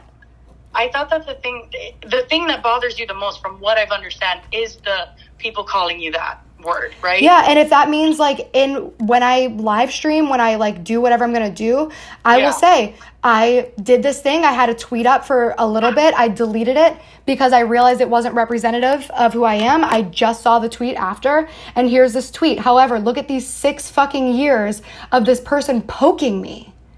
Like, why is she poking me all the time? Gabbie, but you do realize that, like, all that's going to do is make me talk about why I was poking you, right? That's fine. What made me do that?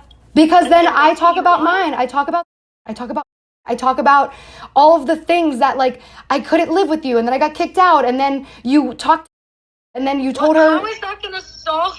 How is that how is that actually going to change the fact that people are calling you a rape apologist? Because I'm going to tell the whole story of how this has been something that's been going on for 6 years, and I'm going to talk about the tweet that you're referring to, because you're right, and that's actually something that I've been talking to press about, like these interviews tweets I'm doing, I'm talking about. So like 6 years ago, 6 years ago, before I ever met Jessi Smiles, and then we met and talked about it, I'm still being talked about in this way by Jessi Smiles, tweeting at me 6 years later, or tweeting about me saying I'm a shitty person. That's what this is about, Gabbie. Is you can't just fucking leave me alone. Like, literally just leave me alone and we'll be good. I am literally telling you, I will leave you alone, and you're saying it's not enough. Because there has to be something on your end that does something for what you did. Like, you put out a hit piece about me, Jessi. That's such a fucking... It's not factual. I basically did a table reading of your messages. No, you had to include a lot of your one-sided, skewed narrative of our relationship. You didn't just read tweets. And you didn't have to read my private messages with somebody out loud, which in of itself is so disrespectful. To read my private conversation out loud to the internet? Are you seriously bringing that to me? You literally aired out my private conversations as if it was sport, and then publicly sent it to all the drama channels. Now, you're literally after you made a video, Jessi. Gabbie, you sent that message to Deanna before I made a video. Are you? I had a private conversation with an adult about something that was happening in my life. Could have been that is not the same. To other people. That is not the same as you getting on your platform and saying something publicly, reading my private messages. What I did after the fact... I understand. That's it. We there's no... Okay. I understand. All right, so are we just going? Are we just going to keep going? Is that where we're at right now? I'm telling you right now, I'm not going to do anything. Like, I'm really not. I'm not going to engage unless I'm engaged with. I'm not trying to do... That's what I've been doing for 6 years, and you keep engaging with me. 6 years. Okay, I'm telling you, there's a big difference from 2016 when you did what you did with me getting mad and making a video poking at you, and then me now with a child and a husband and living my life. Tweeting about me, saying I'm a shitty person. Oh my God, Gabbie, I deleted it after an hour. It doesn't matter, Jessi, because look what it turned into. Okay, I can tell you this. I am not going to engage with you further. Like, I'm literally not. If you were to now... That's not what I want, Jessi. You've already engaged with me. I want an apology. I want a public apology that should never have been made public. I mean, yeah, that's not going to happen. Okay, so then we keep going. I'm not doing anything with you. Like, I'm not. Well, then I'm saying I'm going to keep going then. Because all I want to keep this out of legal, to keep this out of public. If you literally just say, like, hey, like, Jessi, hear me out.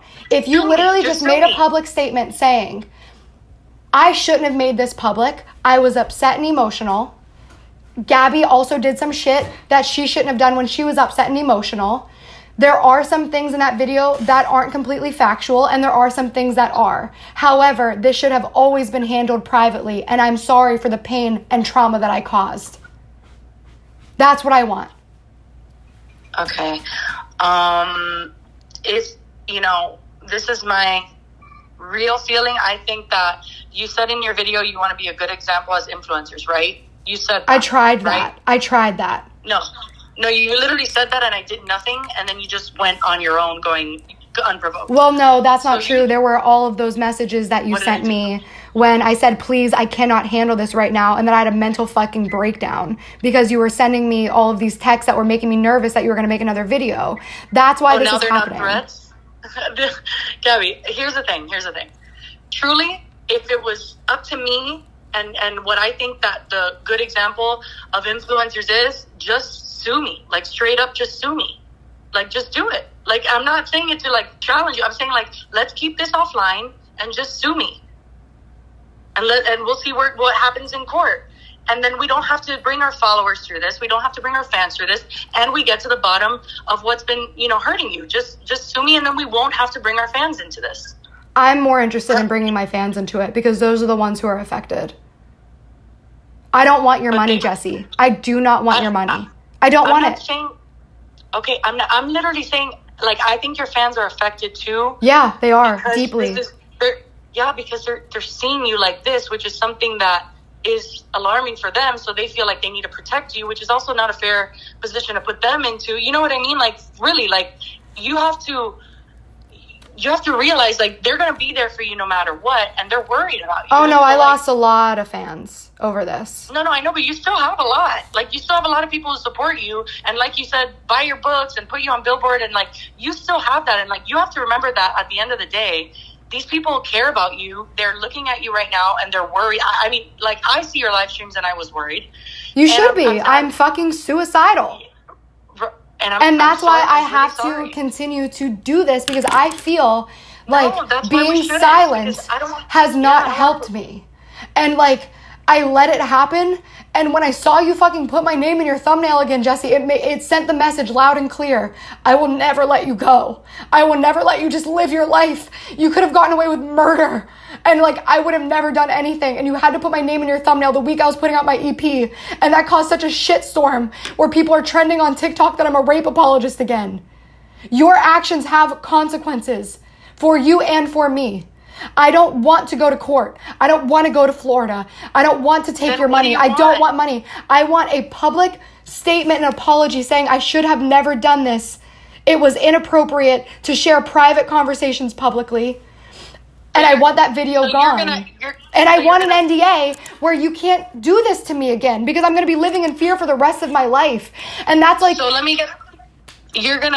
you're telling me you're going to go on live stream. You're going to tell all your followers everything about all our past, which I have not brought our past into this. I have not. What do you mean you didn't bring our past into this? Yes, you have. You said she tried to control my relationships. Yeah. You said you've said publicly that, like, on live in your video, you said that I tried to fuck your boyfriend in one of your YouTube videos. Like, why do you keep doing this to me and expecting me not to respond? You're saying publicly that I tried to fuck your boyfriend. Like, I've never done this to you, and you're wondering why I'm cracking. Because I've tried to ignore this for years when you're publicly saying I'm trying to fuck your boyfriend. You think it's not hard for me to not want to hop in and say, well, this is why I did that? And no, I didn't try to fuck him. I just wanted to feel something good about myself and that, like, I had some type of my power back. It's been so hard. Gabbie. I'm literally like, I'm saying it as someone who's like, I don't see an end game in that for you. I really don't. And that's why I was saying just to sue me. Not because I want you to take my money. Believe me, I don't even... But Jessi, that's stress for me too. Like, to keep going and sitting with these litigators, flying to fucking Georgia, thinking about the idea of people saying how terrible I am for suing somebody with a child. Like, there's nothing in me that wants to sue you. What I want is for people to hear my side and to, like, feel good about, like, just going forward, having something that you can look back on and say, like, I'm not this evil person. Yes, but you're, like, literally, okay, my video came out, your video came out, and your actions will always determine how people see you from now on. Like, that will always be. And what I'm getting right now is people saying, thank God you're finally standing up. Like, I'm seeing that. I'm seeing people say, like, oh my God, I jumped on the hate train, and now I'm realizing I had a friend who did this exact situation to me, and I'm so sorry that I did that. It's like, now that I'm finally speaking up and saying my side, people have only had one side for so long. Because you went on video and you said, I never defended Curtis. I had nothing to do with it. So they think that's true. You know what I mean? Like, people are actually believing that as well. So that I don't see like... No, it's not even that. People are really hung up really on the fact that, like, it was just this huge hit piece about me being a bad person, and how they're realizing, like, that shouldn't have been public. So this is what I'll say. And then I need to go. It's been 3 hours and I'm obviously very upset, and, like, we're both tired. That is the way that I will stop talking about this and literally drop it. Like, I want something that says I'm sorry that I hurt this person. I should not have done this. I shouldn't have shared private messages. I was upset, and we've been through a lot together, and I'm ready to let this go. And, like, and straight up, like, my lawyers will not let me drop this without an NDA, because, like, I'm going to live the rest of my life wondering when's the next time Jessi's going to be like, you know what, fuck Gabbie. She did do this. I want to expose her again, because it's happened for 6 years. And, like, that's where I'm at. Is I genuinely just want it to be fucking for real over, but it's not going to be over for me until you say something, and until I have the peace of mind of knowing that you're not going to keep doing this to me in the future. I mean, especially watching you and how you're feeling about my video and all that stuff, I'm not. Like, and like I said a million times in this conversation, that Q&A, had I known how it would make you feel, and me being an idiot at the time, I'm like, oh yeah, this is like just answering the most asked questions. A lot of times I don't maybe think of every perspective. Jessi, I'm sorry, but that I'm not going to buy that. That was a conscious effort. If you just talked about it in the video, that would have upset me. But the fact that you put it in your thumbnail to draw clicks, the fact that you tagged my name to draw clicks. I never tagged your name. Jessi, I have it. I have the screenshot of the name tagged. Because I didn't tag your name. Oh my God. You don't. Okay, fine. I have it in my analytics. And my, you know, you can look at people's tags. You think I know, because I looked at mine the other day and I said, she says I put her in my tags, and I looked and you weren't there. So I know I didn't put you in my tags. Okay, Jessi. Okay, fine. Let me suspend my disbelief. You put my name in your thumbnail. Yeah, clearly, yes, I did. Do you think that was okay? You think that was like a fair, kind thing to do to somebody who you had to have known was going through a lot? It was one of 4 things. I didn't see it that way, but I could see how you see it that way. Don't think that if I would have did a thumbnail that said, did Jessi Smiles apologize? That's not bringing up the drama. All you ever had to do was keep my name out of your mouth. And for 6 years, you have not. And that's why we're here. I just don't, literally, I just don't see what that even... Okay, so what's your answer? Is your answer no? To your exact specifications, no, but something that we both agree on, a public statement that we can both agree on that makes me feel like I can move on. Yeah, if the only thing that makes you feel like you're gonna move on is me saying I lied when I don't feel like I did. There are portions of that video that are untrue. How about you don't have to say you lied. Just say there are some things that were true and some things that were untrue. Because the untrue part is you said it was a FaceTime. It wasn't a FaceTime call. You saw him in person. It was 100% a FaceTime call. And I can confirm that. So that's a huge piece of the story. Because hanging out with my best friend's rapist and him calling me out of the blue are 2 very, very different stories. So yes, that is something that I need cleared up. And you don't even have to clear up that specifically. Because I feel like I have. You hung out with him. You said that he was there in person, and that's not true. The story that you said it during this phone call. You said the story. But that's not the same story, Jessi. Well, that's the one Those are 2 No, you were referring to the story where, actually, Gabbie, it wasn't a FaceTime call where he talked to you, and you're literally saying that my FaceTime story that I told is a lie. And it's not. Because the story that I was talking about was a FaceTime call, and you're saying that it was not. Okay, but the answer to that is both are true. But you conflated the 2, and that changes the narrative. You conflated two stories and you changed the narrative of what happened, and you called me a liar in doing that. So that's why I'm saying you called me a liar in your video when I did not lie. In order for people to stop thinking that you hung out with the rapist, I would have to say you didn't, but then you did. That's when the situation arose. Me being at a place and him showing up and then me leaving is not me hanging out with a rapist. That's why I didn't say you hung out with him. I said you were at a place where his friends were. But you conflated two situations. You said in your video that I lied. You looked dead in the camera and said, she's lying. That's not what happened. He didn't FaceTime her. Do you understand that? You called me a liar in your video about something that I can confirm to be true? So this is what I'm happy to do. I'm happy to say I mistook two situations that both happened. She both hung out with his friends. Because I also didn't hang out with like his friends. I hung out with people who knew Curtis. They all lived in the same building, Jessi. Yes, and he showed up. And guess what? I am allowed to have friends. I'm allowed to collaborate. Like, I can't cut everybody out of my life. Like, you tried to literally I wasn't allowed to hang out with friends. I hung out with, and you sent me a novel about how they gave you a dirty look and how it's fucked up that I'm hanging out with him. My friend because I got raped, and then everybody wanted to hang out with my rapist. I'm really sorry. But Jessi, it wasn't just that. It was like literally, I couldn't hang out with his friends. I couldn't hang out with friends once you guys broke up. I couldn't hang out because they gave you a dirty look. For a while, I wasn't allowed to hang out with. I would never tell you that. You just okay. Then the gaslighting. This is what I'm talking about when I said it's years of mental abuse. You did, Jessi. Okay, Gabbie. We're just going in circles. 100%. So is your answer no? You're not going to do this, and we're just going to keep going. To your specific thing, like I said, I'm willing to even say I mistook the FaceTime when it happened. No, because that's just putting up new speculation of, okay, but she's still da-da-da-da-da.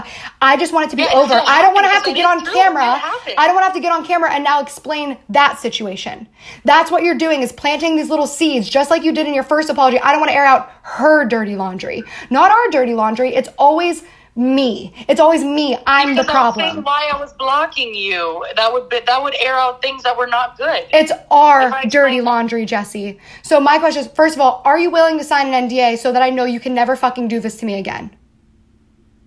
I'm sorry, what was it? Can you repeat that? Are you willing to sign an NDA so that I know you can't do this again? Because every day I'm going to be living in fear that, like, I never know what's going to tip you off. Like, dead ass, I don't know. Listen, straight up. If we both sign NDAs, I'll do it, and we'll never. But Jessi, I also have to, if somebody brings this up in an interview, I have to be able to say, like, this didn't happen or this didn't happen. I will stop bringing you up, and I will sign an addended contract that says that I can't bring you up, or I can't disparage you, or I can't do something. But, like, because you made this situation public, I can't go for the rest of my life without responding to a public interview. Or if somebody, you know what I mean? Like, you made it public. But I can't also, I'm not going to sign an NDA and then be like, oh, well, now Gabbie can say anything she wants and I can never defend myself. That can't happen. So have your lawyer, like, draft up a contract that says some type of addendum. That says, like, I will never just randomly make a video about Jessi Smiles. I will never da-da-da-da-da. But if somebody says, well, what about you being a rape apologist? I have to be able to talk about that. What are you going to say about that? I'm genuinely curious because, like, that's the thing. The whole rape apologist thing will die if you're like, Jessi, listen, no, it won't. Gabbie, the tweets are there. The more you deny them and say, I'm not a rape apologist, the more people are going to comment this tweet under your tweets. Like, they're going to be like, you were. Like, so that's just going to be what happens. Okay, so have your lawyer draft a contract that my lawyer can look at. And I'm happy to sign something. But as far as this is a big public thing that you made public. It's not even just that. It's about, like, Jessi and Jen. And, well, you said you were controlling her relationships. And you said this thing. If people ask me about it, I have to be able to respond. And I have no desire to continue to do it the way we're doing it. I don't ever want to disparage you, just like I never have. But it's just at this point where it's like, what the fuck else can I do? Is it going to be every few months there's a new thumbnail? Is it going to be Jessi finds out something I did 3 years ago? Like, I'm so tired and I'm clearly at a breaking point where like I can't handle it. So right, no, and I get that, and so I am willing to, I guess I'll contact my lawyer and see what we can draft up that we can both agree to, and then we take it from there. Okay, that sounds cool. We have to move on that fast though, like within like the next 48 hours, because obviously people are going to keep asking me about it, and like if it's not going to happen, then I need to like continue doing what I'm doing. And I also want you to work on a public statement, and then we can work on it together. And then I would like you to do your video. That's not going to have like, that's not going to be like an apology. Like, it's not going to be like, oh my God, I lied in my video. Jessi, I truly want a public apology that says, I'm sorry that I caused her harm and I did not want to, and I shouldn't have made it public. That is what I want. Because it shouldn't have been public. And I think that's fair. I have apologized for my side of it. I apologize for messaging Deanna. I think that you can also apologize. I think they can go both ways. You apologize to me privately. I had to give a public apology. I think that I also deserve a public apology. Do you think that's fair? Honestly, I have to think about it, to be honest. It's something I have to sit on and just kind of like think mentally of how I feel about that. I truly hope that you come to a positive conclusion on that, because I have done that. I have publicly apologized for a situation that should have been private. So I think that it's only fair that you can also extend that same courtesy to me, considering what I've been through. Okay. Alrighty. So I guess we'll just leave this here and then get some like mental rest on this. And then, and what do you want to talk about? Like, we need to put a deadline on this, not an ultimatum, just like it needs to have a deadline of when are you going to have an answer on what you're willing to do. I mean, I have to consult a literal lawyer, so I have to do that tomorrow. And then, yeah, I mean, I guess if you said 48 hours, I can have an answer by then. Okay, cool. That sounds good to me. So on, what day is it? Monday? It is, yeah, but it's Monday night. So I guess it's Wednesday night. That's fine. Let's figure it out Wednesday night and what you want to do. I'm willing to be patient and wait until then. Okay, that sounds like fair to me. Okay. All right. All right, bye.